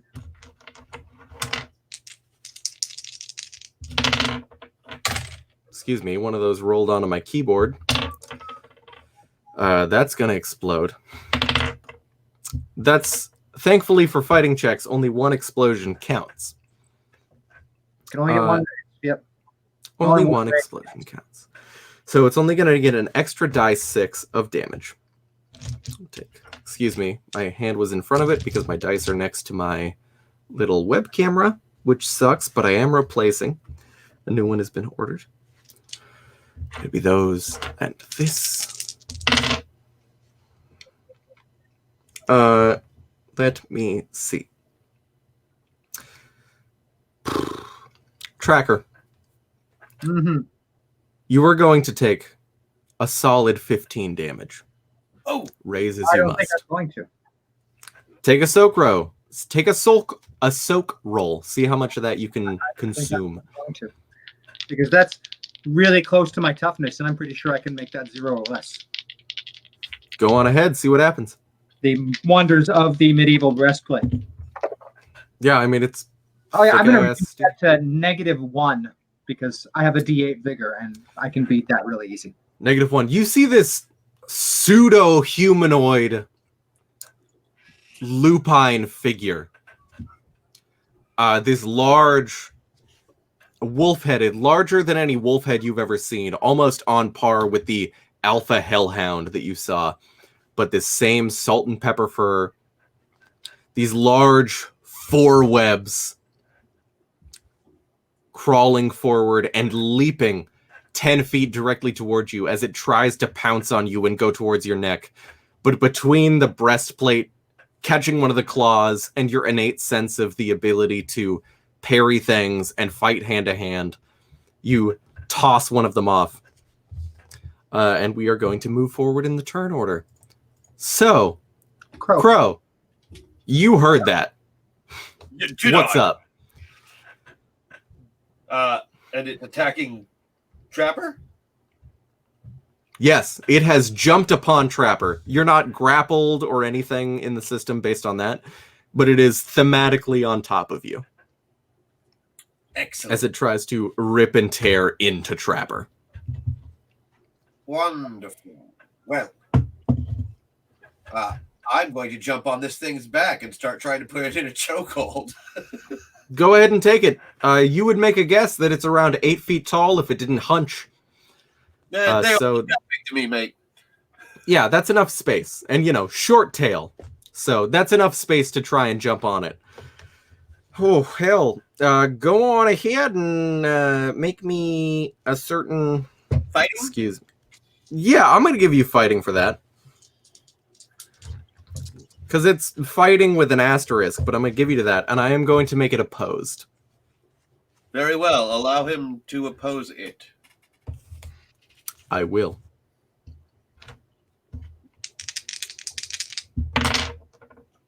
I rolled 4 on both dice, because this is a wild card. What did you get? My 9 will beat you. That's right. Excuse me, I did accidentally not count a bonus, so it is technically a 6, but 9 is still enough, so you are on its back. But you took my raise. Took the raise. Took the raise away. You are on top. Trying to punch him, so Yeah. Not do anything fancy. Yeah. Go ahead and give me a smack. If you would like to go ahead and give me an unarmed attack type thing. If it helps you at all there, Crow, you get a +1 because there's 2 of us adjacent to one opponent. That is correct. But I'm also it's technically a multi-action. So I only get It is technically a multi-action, so you are at -2, so you're only going to be at -1 for the fighting roll. That's fine. And since you're doing both, the initial fighting roll to jump on its back and hold on is still a success, even with the -1. Or the -2, rather. Right. Oh, I was counting that in my roll. Oh, great. 9, Then 11. thank you for being good at math. It's still a success. Okay, so that's a 10. Yeah, that's going to... That is going to... Will that beat his parry? That will beat his parry, but only just. Roll normal damage. 10 is really good. 10 is really good. It's almost like it's a werewolf. Or something, right? No, Something, some kind of shifter, some kind of wolfman. Who knows the rules? The rules. Nothing matters. Everything is fake. There's a plague going on. I don't know.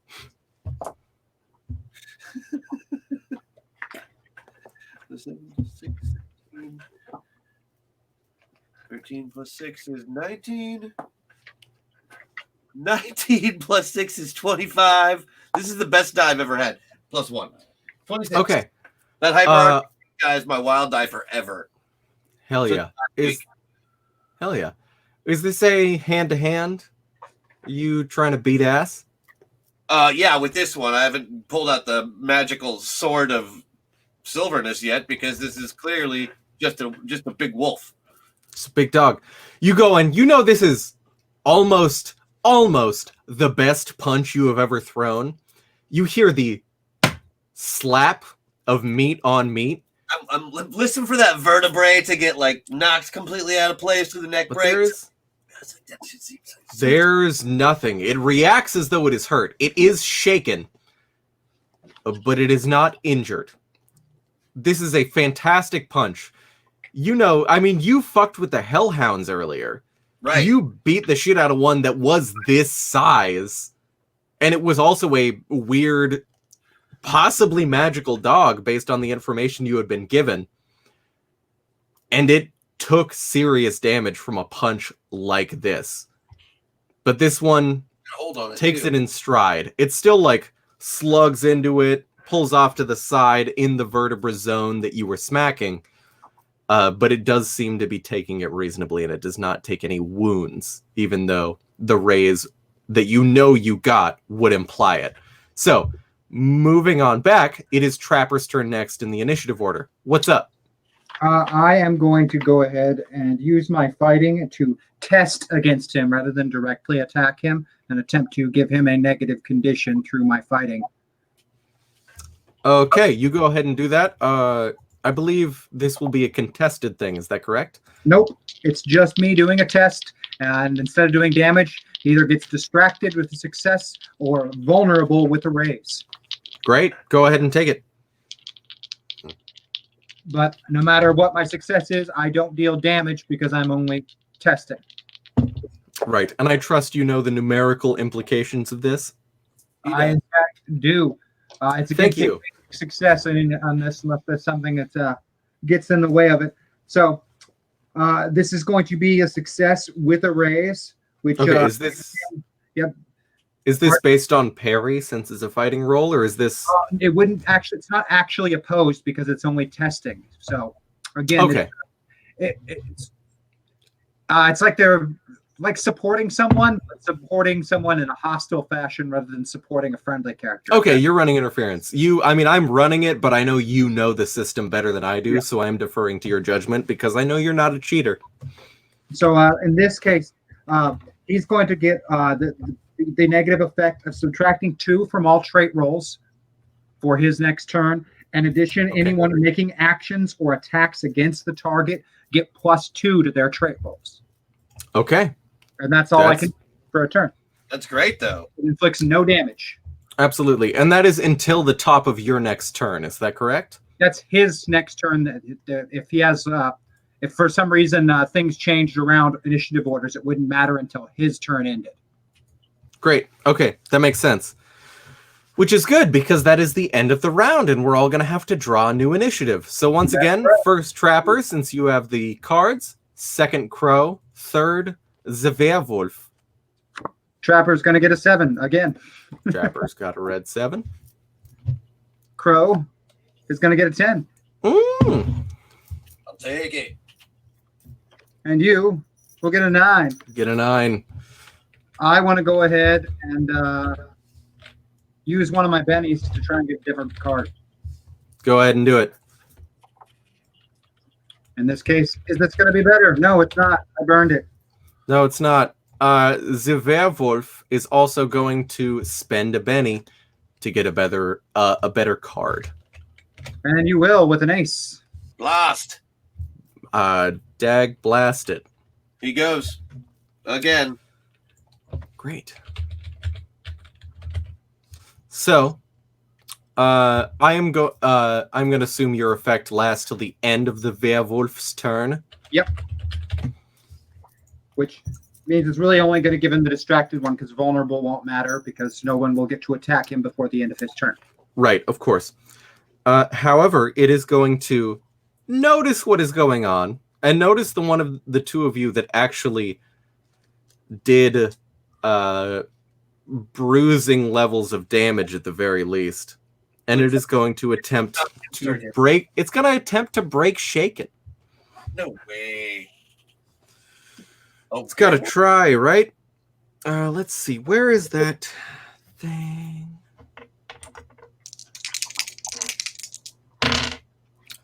It is going to break Shaken, but not be able to take its entire turn. Oh. So, we move down to Crow. What's up? I believe you got better than Trapper. Is that correct? Yeah. I'm still stuck at a 7. Silver Okay. sword. See? Yeah, I mean, you took that punch, and it's an amazing punch that would have And since I'm still grabbed onto this thing's back, I'm gonna stick it in the neck a bunch of times with this sharp silver thing. Absolutely. Go on ahead. Yeah, go on ahead and give me a fighting roll with the +1 for the fact that the two of you are both engaged. That is a 6, 7. 7 total? You shake it once again. You do get the definitive feeling that this blade is cutting flesh and doing actual mechanical damage to its musculature and its bone work that the punch should have but did not. All right. Moving on down to Trapper, what's hip-hoppity happening? Well, I'm going to go ahead and give myself a negative condition of going into vulnerable because I'm going to choose to use my bow while in hand-to-hand combat with this. Okay. So, until my next turn, I am vulnerable. Okay. That means tests against me get a +2 bonus. Very in addition, good. because I'm choosing to shoot in hand-to-hand combat, I need to do better than a basic success. I have to roll against his parry score. Very good. And I am going to be shooting twice. Go ahead and take it.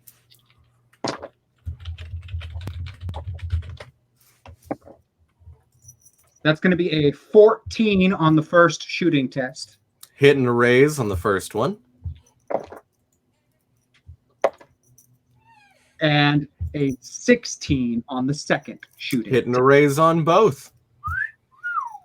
Time to take a beating. Gall damn. First attack is going to do 18 damage with the raise. Okay. Not a silver weapon. Not a silver weapon. Second attack is going to do 21 damage with the raise from double exploding dice. That is fantastic. And you loose the best shots out of this bow that you've ever lost. Loosed. Yeah, that sounds right. You loose the best shots out of this bow that you've ever loosed. Better than, the best shit you ever did in the army. Dropping opposing noble commanders in a formation. You are aiming straight for the vitals based on your understanding of human anatomy and of canine anatomy. And they go in, they puncture. You feel the blood spurt hot onto your face, soaking your beard that I assume you have, since the three of us are the beard squad. We all have the beards. Mine's the smallest, and I'm also the youngest, so it's fine. And it doesn't give any ground. Not a lick. Trapper might be not book smart, but Trapper has a predatory cunning. You come to the conclusion that despite of the world that you grew up in, for some reason, silver is what will work.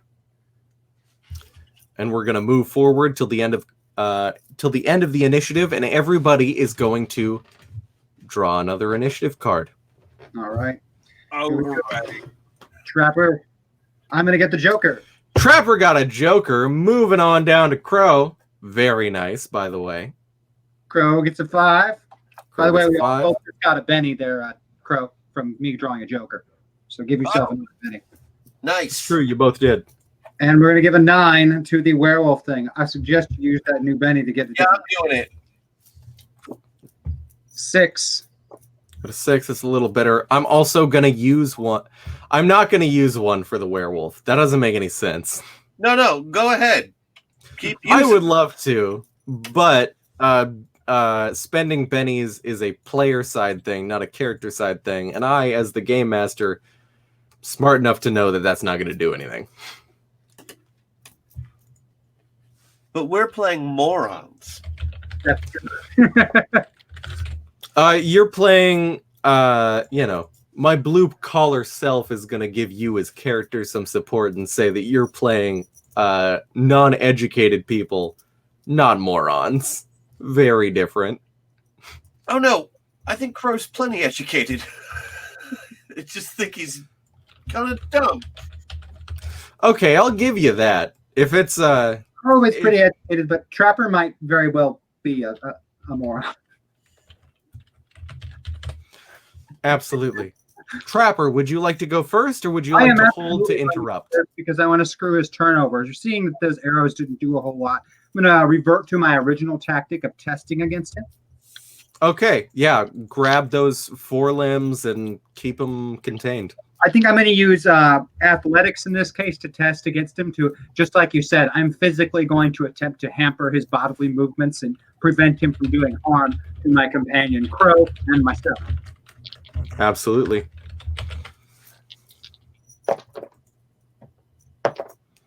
And with my Joker bonus, that's going to be a 14 on the test, which will make him both distracted and vulnerable.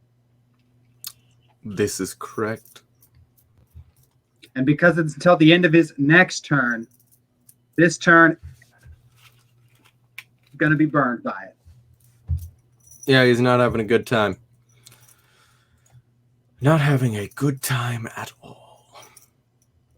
But he is next. Yeah, absolutely. It's that is the werewolf, and this is going to be a -2 to any skill checks that are made. Yep, any skill checks or trait tests Great. are at a -2. Once again, I opened the book that is slightly outdated, but I still am using to find the thing that I have the thing in. And it is going to reel around almost and try to pull Crow off of its back with a swipe of its giant foreclaws. Twice the scale factor of any human hand that you have ever seen. You see, that's why I hung on to the back trap. This is correct. You have a choice. Go back. I can't make this up.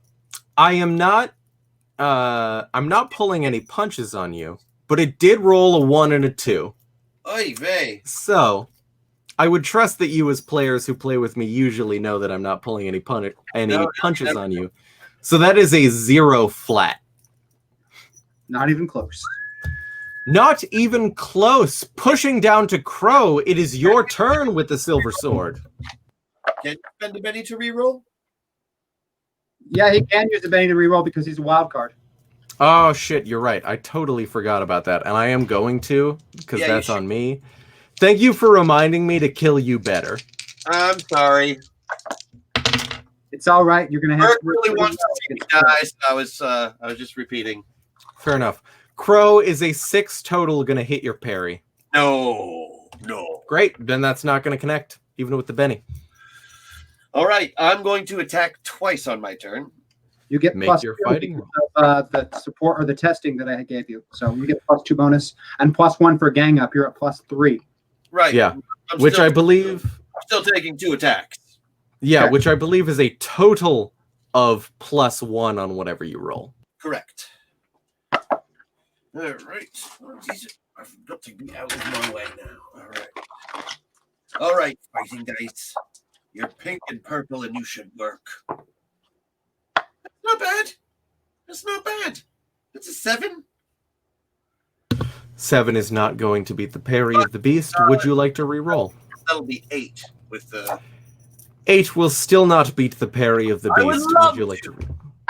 Take a Benny! We have them. They are to be spared. I just did. And 12, actually, with the +1. 12. Okay, 12 total will definitely hit, but not be a raise. So you're going to take That's fine. I still normal have a damage. attack, Yeah, you do normal damage. Hit him Great. again. and I will roll again. Aha! This is what I was looking for. So that's an 8, but this is a 6.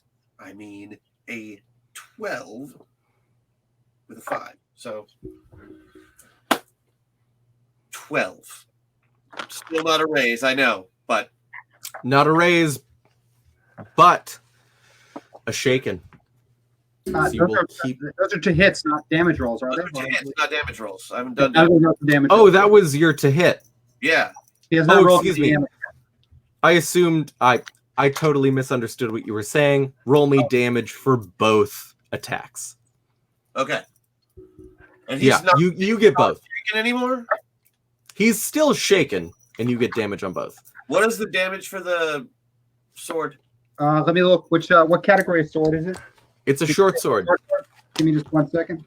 Of course. I'm also looking it up. That is ranged weapons. This is hand weapons. A short sword deals 1 die 6 plus your strength. Yep, strength die plus a d6.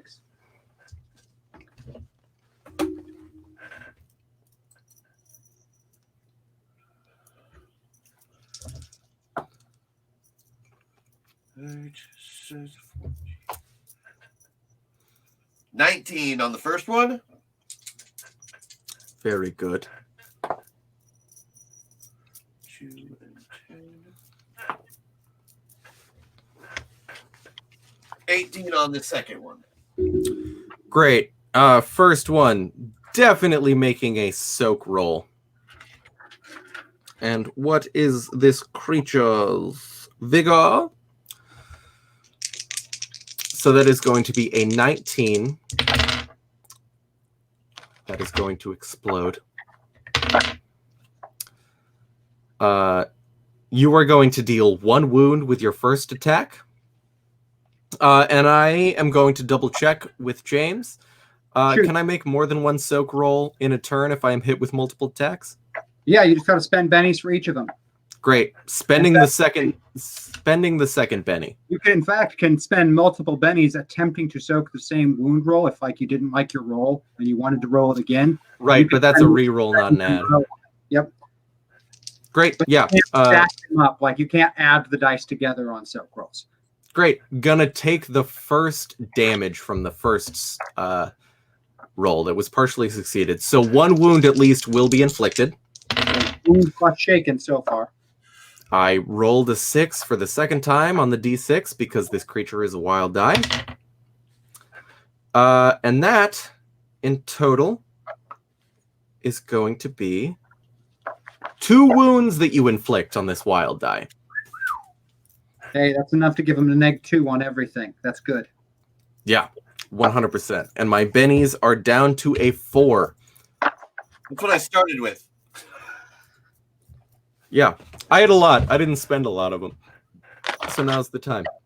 Yeah, it is. So, James. I had to shuffle the deck because I drew a joker. So this is a shuffled deck. Starting Great. over with card draws. Let me know when you're done shuffling. How are we all doing tonight? Trapper will get a 6. Trapper gets a 6. Crow gets a 5. Are you sure you shuffled? Because this is literally the same draw. And he gets a 2 for the wolf. Great. I am definitely spending a Benny. Yes, now you have 3. You'll them. get a jack replacement. I have 3. Use them all for initiative. I will also be using a Benny to try and get a better one. Because I'm going to go down to 3 as well with that. Go ahead and take it. That's a 5. My 6, so I'm going to keep my 6. Very good. So, does anything else need situated, or are we all comfortable with The wolf this? got a queen. Yeah, Jack. the wolf got a queen. Yeah, no reason. Or a jack, rather. Jack. But You still, helped me save my bennies. Thank you. very good. The werewolf is, first of all, going to attempt to break being shaken. It's going to be one of these. That is going to be more than a raise to break shaken. So it will be able to take its full action this turn. And it is once again going to swipe at Crow. I'm the only one that's heard it. Makes sense. It does make sense. Keep in mind on that roll to go against shaken that the -2 for wounds also applies to it as well. This is correct. It will have a -2. It still beat more than a raise. I got an 11 on the shaken roll. Okay. So thank you for reminding me. However, it does still succeed. However, I will remember to take the -2 into account for this attack roll. I keep it into account because one of the characters in my other Savage World game has the Nerves of Steel, which allows him to ignore that. Of course.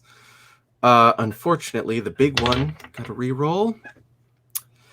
I am going to assume, Crow, that a 16 is going to beat your parry. Yeah. Yes. Great. First of all, I'm sorry as a friend, but I am not sorry as a dungeon master. So, fuck you with love. Cool. Fuck you. You are going to take a total of 12 damage. Okay, and my That is toughness against. sucks that Yes. up. Yep, toughness, and then you can make a soak roll to try and reduce it. Neat. I'll do that. That Great. sounds- Spend a penny as you will. What happens? Otherwise, I take a wound automatically. Otherwise, you take a What's your wound. toughness? Yeah, what is your toughness? This 8. helps. 8? So yeah, That's going to be a just enough raise. to make it a wound unless you soak at least 1 point of it. Yeah. Okay. Yeah. I'll stop it then. You soak at least 1, it'll only be shaken. Roll your vigor dice and make a vigor check. Is that 2 different things or one thing? 1 thing. That's one thing. Same default DC in Savage Worlds of 4, but it's going to be your wild dice and your vigor dice. Yep. If you Right. succeed, you reduce the Roll 6. damage step. 6 is going to be a success. So you will only be shaken. 6 is reduces the damage by 6, so he's actually reducing it to -2. He will not even be shaken. That is I got a total. You got a you're total of right. 12, you said. That's No, what's you're up. right. You're absolutely right. Toughness of Excuse 8, and then a 6 added onto that. That's 14. Are you doing something? I'm doing something, but I'm doing enough things to screw up the math a little bit. However, you are correct. Yeah, he absorbs 14 of a 12 damage hit, so he should be Yeah. fine. I have all of my dice in the same area, and one of them rolled further away than one of my random dice, so that's on me. So you are only shaken, Crow. No, As not you get- because he absorbed all of it and then 2 points, so there's no effect. No, that's I'm correct. not even shaken. Excuse me. Excuse me. Hang on, guys. Hang on. We got a tip from Merc, who gave another player Benny for $20. So both of you mark another Benny. Thank you very much, Burke. Also, Merc is reminding me to thank you, James, for reminding me to thank you for reminding me to re-roll. That was me that reminded you. That was You're right. I'm at a 6, so I'll be next, and instead of directly attacking it, I'm actually going to support Crow to give him a bonus on his attempts to harm it. Absolutely. So I'm rolling for a basic success here, and with a 5, I get a basic success. That will So be a basic success. you get a +2 bonus to whatever it is that you're going to be doing next, Mr. Crow. I'm going to be trying to hit it with this silver sword again that we have one between us. And for cinematic purposes, I am using my bow kind of like a quarterstaff to make it more vulnerable so that he's able to stab it. Yeah, I mean, between swings and swings, you were easily able to grab one of the forelimbs and just pin it against your chest, claw facing upward like this, and keep it away from your face and away from Crow at the same time.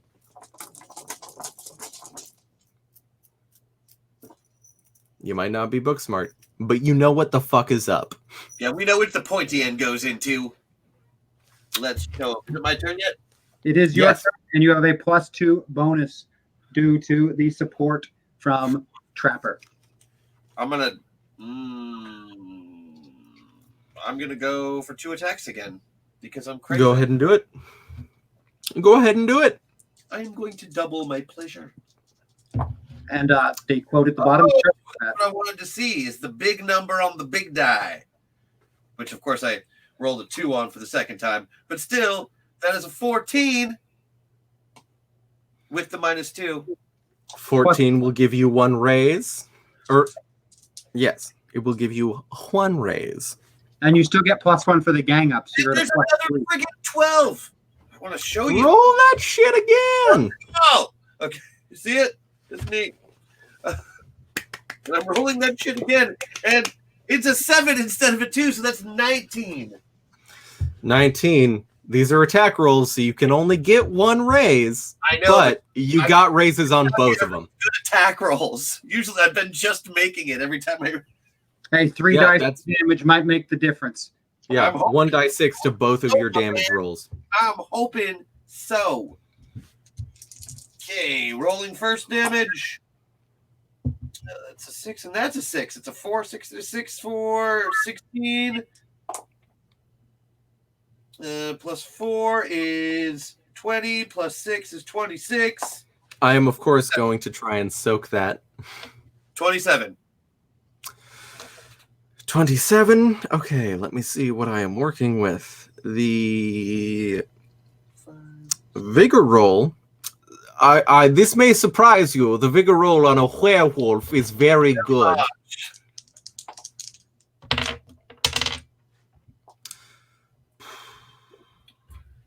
I am somewhat sorry to say that I did ace on my die 12, so I do get to roll that again. And excuse me, since it's twice in a row, I need you to know that I rolled 12 on that again. It's not up to 28 yet. It's not up to 28 yet. Excuse me, I threw it on my keyboard. That is going to be a total of a slightly more than a 28. Well, there you go. Literally a 29. Second one. Second one's gonna hit. How much damage did you do on that again? 19. 19. I am, of course, going to soak it once again. Burn those, Ben. You're out, by the way. You'll be out now. You're right. Yeah. And that die 6 blew up this time. However, that is only an 11. So you go forward and you take... You take this sword and drive it directly into the beast's neck, because this thing is not responding to punches. You have been watching between yourself and your friend. It's not responding to arrows. You know one thing that works on any goddamn mammal, and that is cutting the fucking windpipe. That's right. You take the sword. Too. You draw it directly into the neck and straight down towards your friend.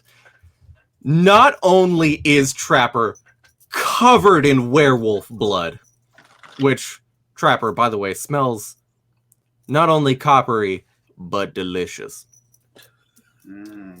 But this head comes off. All right.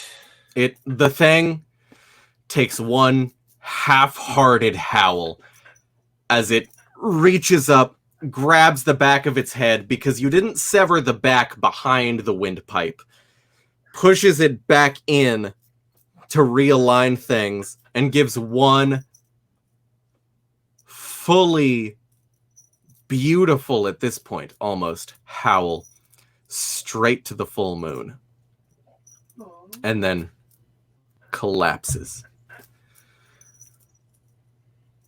And you see something that, whether or not you were prepared for it, I think is different for your characters and your players, because I know both Christian and James are very intelligent characters, but Trapper and Crow are a little bit dumb. And as you sit down and start to wipe the blood off of your face, taking just bits of popped bone and trachea and windpipe I'm with using the you, brook. pulling out of your beards. Yeah, I'm using the and brook s- to claim. Yeah, great. I fucking love it. You see the bones pop back, reforming and cracking, and air being released from the mouth of this thing, and especially from the throat where the severing took place. You get a little bit of both as it rests sort of over top, but it almost pops up like the lid on a fucking tea kettle. Air escapes through as these pieces of corpse reform themselves into Corella. Face down, admittedly buck-ass naked, right in front of you. Well, that's just not right. I mean, in the stories, it's always a bloke or a stable boy or something, but that's the old lady we met, right? Yeah, you can still see where I cut a shaving on her lip. I'll start digging. You can. I would like to go on record and say that this is the first time that the two of you have been imposed upon with something that is explicitly supernatural. The other things you have run into, a fucking chimpanzee learning the common human tongue in this area is weird, but reasonable. Actually, no. The wolves, it's saying that. I mean, it's weird, and you took a minute to reason with it, but with a bit of thought, you know that, well, the tongues are around the same, and the mouth is around the same, and if you reconcile with your religion and with the theory of evolution that have both been proposed in reasonable measures, it scans if you can reconcile the two for both of you. The wolf snakes were weird animals local to this area. The hellhounds were strange, but maybe one of you sleepwalked and took the skull and put it on the hip of your horse. Anything's possible. You are watching a physiological transformation of a corpse occur in front of you, and there is no way to reconcile that. So I would like the both of you to make spirit checks. All right.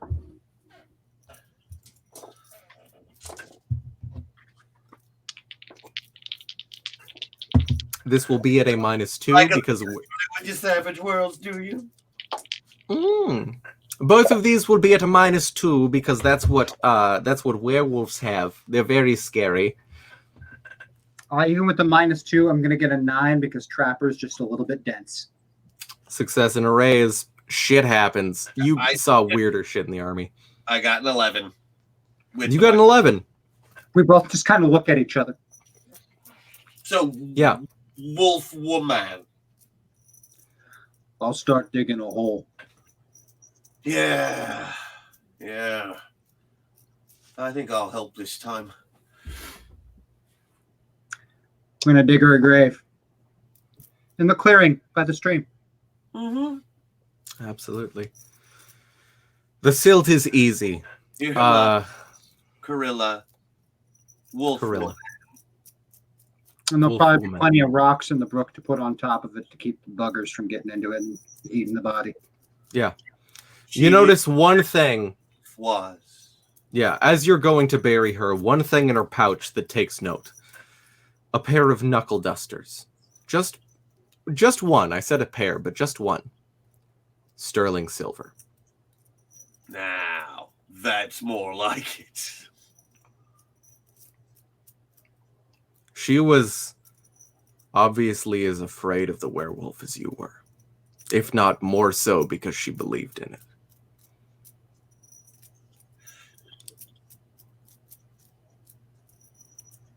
Huh. Strange that by sending us to go kill it, she signed her own death warrant. I'm sure there's a story there. I don't know what it is. Well, shall we camp? Yeah. The burial doesn't take long. With the creek water coming through, the soil is loose and pliable. And you both settle on down. However, I am going to need, after the first little set, I'm going to need Trapper to settle on down. And I will need Crow, after he comes back up to take watch, to make a notice check. All right.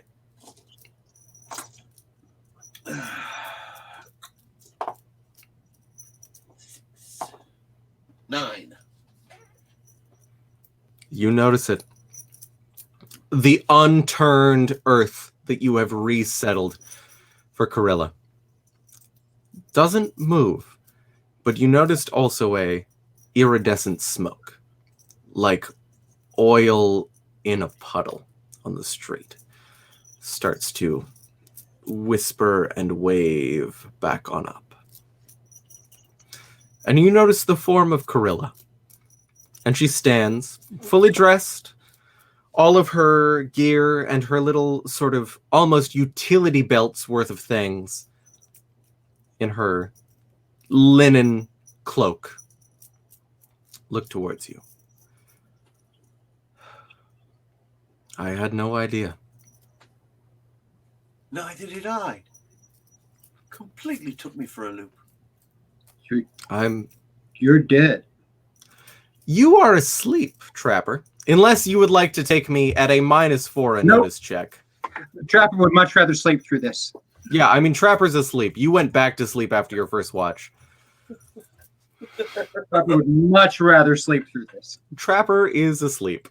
I appreciate the fact that you would like to engage in the character business. However, Yeah, no, it took me by surprise too. Not just the you being a werewolf thing, but the whole werewolves being a thing. I had some kind of an idea that you wouldn't believe of it. And I, the game master, am going to take my glasses off because I feel like the tone of the scene is being ruined by the big fucking glowing thing in front of my eyes. I had a feeling that you might not believe it. Well, we just, haven't really run across it before. We're open-minded as far as men go. I can see that. I'm glad you took the sword. Yeah, And we've been dead without it. You'd have eaten us right up. Gobble, gobble. People. Wow. apparently I would have. So what are the chances that you are the same wolf that murdered your whole family? Like, is that pretty harmless? I'm not stupid. I've been out in the wild for 20 years. I only saw evidence of one. I did it. I ate all of the livestock that I myself tried to keep together. Unbelievable. Outsmarting yourself all those years. I guess I'm smarter than I give myself credit. Well, you were anyway. So what's all this then? I don't know. A chance to say goodbye to the only people in the last 20 years who have been genuinely kind to me as somebody who lives here as a proper natural-born native. Well, we try to treat everybody nice enough. You gave us your home, and fed us, knighted us. I hope you believe that means something now, with all the Well, I this. And she motions to herself and towards the freshly packed dirt that you buried her beneath. I ain't got much choice to believe it then, do I? I mean, here you are, a ghost of a dead werewolf I killed not more than 2 hours ago. And here we are talking. Yeah, I believe it. I'm a knight. You're a knight. chivalry and all that. Do we have lands? Are we landed knights? You know where I come from. They give knights a place to live. I mean, you own the town if you want it. I mean, it's a shithole, but you own the town that I brought you to and the surrounding lands. And I don't think anybody else in this area is going to contest your fucking claim. So You're just saying that there ain't nobody else. not that I met, other than travelers who came in to settle, and You most likely ate them and don't even remember. I've only seen signs of this, and she motions to herself again, in the last 6 months. No, but I meant the whole ghosting thing. Are you going somewhere like up and down, other side, Shady Vale? I assume that there are 3 options, excuse me. I assume that there are 3 options. 1, I follow you until you die and forget about me. 2, I stay here on the riverbed and everyone forgets about me. Or 3, I go back home because my bones may be here, but that's where my soul is. I spent the last 20 years after it was raised keeping that place occupied. I'll tell you what, love. You were good to us. I mean, except for the attempted murder. On the way back, we'll dig you up and take you home. I'd appreciate that. But I hope you like cremation, because that's the way we're probably going to go after we dig you back. I can't blame you. You've just learned that ghosts are real. I can't fucking blame you. Frankly, love, you've ruined my whole night. Maybe tomorrow as well. I don't know what I'm going to tell Trapper about this. He's going to think I'm crazy, and he believes every word I say, which will make him crazy too. Shit.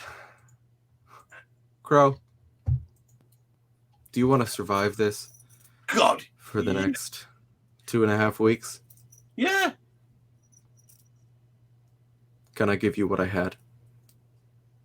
It's a curse. There's no question about it. You'll feel like shit for about the first 3 days until you start to reasonably localize, but you won't be able to be killed except for silver. I've often dreamed as a child of growing up to be an invincible warrior. Could probably I just guess now's your chance. If I ever accidentally ate Trap, I don't know what I'd do. I just fought the both of you, and I would like to go on record and say now I remember the memories that I have both as a wolf-woman hybrid and as just a regular primate woman. Trapper ain't fucking around. He would draw the sword out of your belt and cut your neck if it meant getting the parcel delivered, as I understand it. And it's not because he doesn't love you, because I think he does. And that's, in however he means it. But I think that man loves you. And he respects you. But what if he's not around? Eat someone else. No. I mean, that's always the question. You can... No, love, I talked to you for 2 hours today and found out you may be the most miserable woman I've ever met in my life. Depressed. Living in a ghost house. We can't do that. You don't have my problem. You have my friend and 2 other horses who seem like well-kept animals who also genuinely care about you. They're sociable animals. They give a shit about you and they respect you. You don't have my problem. Your friends and loved ones are still alive. The only problem is that, every full moon, as I understand it, you'd have to lock yourself somewhere that you couldn't break out. I caused problems for myself because I didn't know. You have the opportunity to have the power that I was granted and have the power to know about it and deal with it.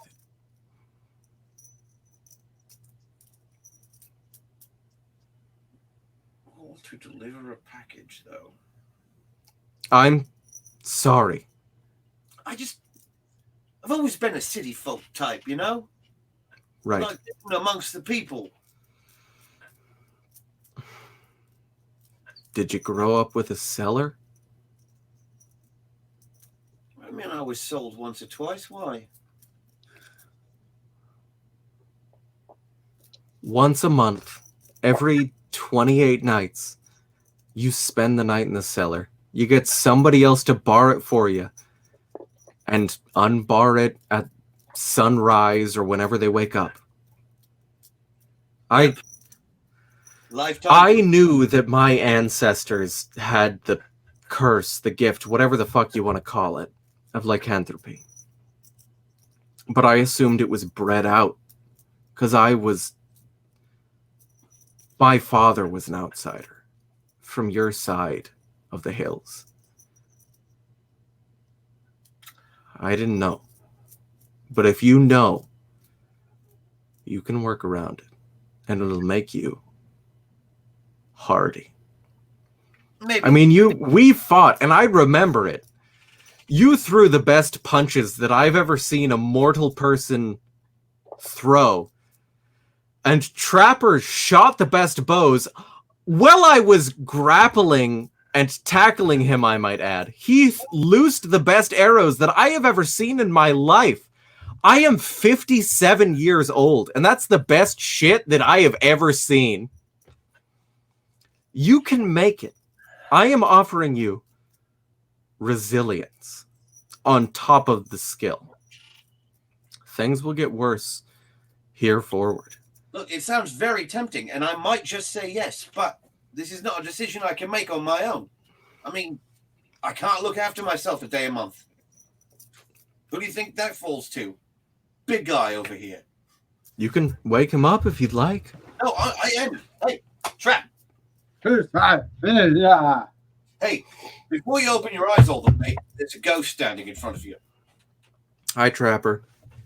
You see the spitting image of Corella, but she is translucent and glowing steel blue. I poker. You get the same amount of resistance that you would get pushing your finger through yogurt. You can do it, but you know there's at least something pushing back. Nothing sticks, but that's the sensory information that you get from trying to poker. Takes just a slight bit more effort. Hi, dead lady. Hey, So, I'm offering your friend, or you, I can only think I guess I could give it to both, but I can only offer somebody lycanthropy if they're willing to spend a week in absolute fucking hell. I can't give it to both of you, because if I gave it to both of you, you would be sitting in this forest, and you and your horses would be eaten as you writhed in pain and sleepless nights for at least 3 days. Something terrible could happen. But I can give it to one of you, because I know you love and trust one another. And I know, at least in the humanoid, ensouled fashion that I am in, I think I can sell it to one of you. What's she trying to give us, Crow? oh, big wolf man. It'll take a while. You'd be a big wolf man. You'd be able to learn to control it. And you would, of course, be infinitesimally more powerful. I learned a lot about werewolves and shifters of the other kinds and lycanthropes, and Isn't infinitesimal small? I always thought he was small. it might be, but in that case, I misspoke. I learned a reasonable amount. There's magic in this place, and my family did it. So, I'm sorry. Oh, I'm sorry. I didn't realize you were gonna laugh. My family did magic. They also obviously did it. Otherwise, I wouldn't be I'm here. sorry. I'm laughing at 1,500 years Never from mind. when our kingdom fell apart. I'm sorry. My family had sexual As I just said, interactions. I was speaking out of character and laughing at a chat. You might be right. And I'm only gonna half apologize. But also her family did it, and we can fucking turn back the clock a little bit. I didn't hear anything about that because that's not what I was responding to. I don't want to be no wolf man. Me You neither. don't- Fair enough. We'll probably die, but we'll die men. I don't know how good that is. Don't much like many men. But look, that curse straight ruined your life. From beginning to end, did no favors for you at all. Killed your whole town, made your life hell, and you died alone, meeting somebody for the first time the day of your death. I would like to go on record. I did not destroy my whole town. That was the posse of lawmen from your side of the hill. And they're still around. It's been 20 fucking years, but they're refusing to die. Bone men, flesh is rotted off, but they're riding their skeletal horses and searching for that fucking convict. The worst part of that statement is I have to believe you now. I have no choice. Well, first of all, both of you, welcome to the world of magic. It sucks because everyone else is more powerful than you, and you have to trust in the power of luck, heart, teamwork, love. I don't know what it is, but it is severely taxing. Crow and I kill everything just fine. Yeah, we don't really take the short way out of most things. I mean, you have thus far, but We may not make it, but we'll still try.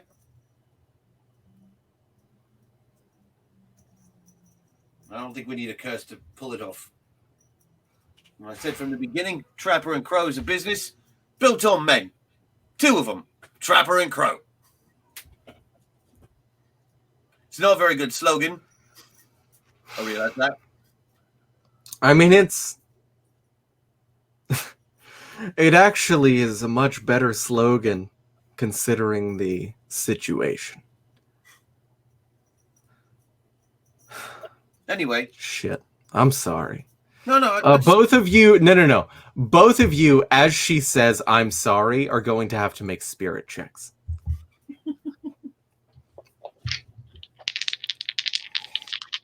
That makes sense. No, it doesn't, but she's determined, unfortunately. It's going to be a 4. I got 4 an from 11. Trapper. That's an 11 from Crow. Trapper, as you are taking in these various moderately fancy words, you just sort of understand it and get it to a reasonable degree. And in the amount of time it would take to blink twice if there was a speck of dust in your eye, she jumps into your throat, and you both hear somewhere deep in your psyches, I'm terribly sorry. Oh, come on! You Yeah, no, this carry... is on us. You're right. Yeah. Trapper falls unconscious as far as you can tell Crow. But as far as you can tell Trapper, you are asleep, and you hear Corella's voice. What you carry, and I'm sorry that I did not express that I knew what it was. It will make this place better. And I cannot afford to let you fail. I'm sorry. Really important package then. Trapper, as far as you can tell, you were unconscious. Dreams of your past failures and your past successes and how you think the journey ahead is going to continue, and however Crow and you are going to move forward in the world as businessmen, friends, and comrades. Flood your head. Crow. Yeah. Trapper's unconscious. And that fucking ghost flew into his throat. Well, did she fly back out again? No. Not as far as you can tell. Well, then I guess I just sit vigil until he wakes up if he's not dead. So we're gonna wrap up soon because it's 9:10. Mm-hmm. The next 2 days, Trapper, I would like you to roll a vigor check and a spirit check, both of them, because they are both necessary for what is happening to you. So 2 of each, or 1 of each? One of each. Okay. And we're gonna take whichever's worse. Is going to be an 11, because I'm really good at that one. Damn right. And the spirit, oh, hang on, drop that dice, I'm hanging. is also going to be an 11. Okay. Pick one. Is it your soul or your body that are affected first?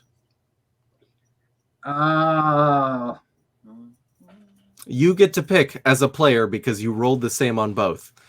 Probably is, well, I'm going to guess his soul, because he's not exactly a spiritual or strong willpower person. Yeah, I think that makes sense. But he's tougher than hell. You spend in your dreams, in the world that you accept as reality, but as soon as you wake up, will know is fake, because that is how nightmares work. You spend 3 days nonstop fighting off this same wolf person that you fought off before. You have nothing other than the fact that you realize that your fingernails have become silver in this dream. And you suplex and you rip and you tear and you bite as you realize your teeth have also become silver.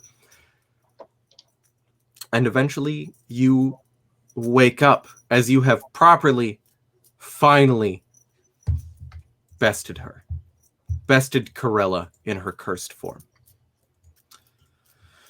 Crow, it has been 3 days of you having to take care of Trapper. He has been conscious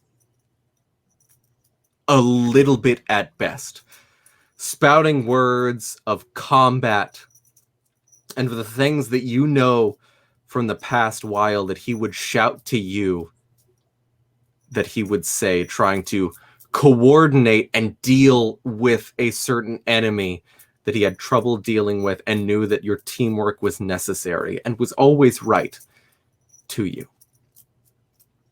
It has been 3 days of taking care of him, force feeding him, massaging food down his throat, and putting him on the back of his horse and leading them both. How are you dealing with it? I'm angry. Like, I'm gonna go burn that lady's house down. That's all there is to it now. Yeah, I mean, you absolutely can. It'll take 4 days of back and forth travel to get where you are. But that was really awful. Yeah.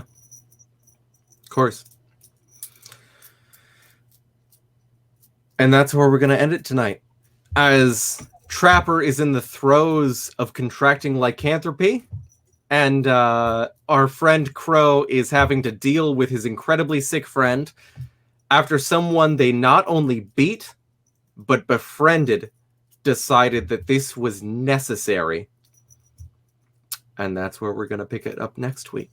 I hope everybody had a good week, had a good session. I know that James and Christian won't be having fun, but I hope that everybody else did.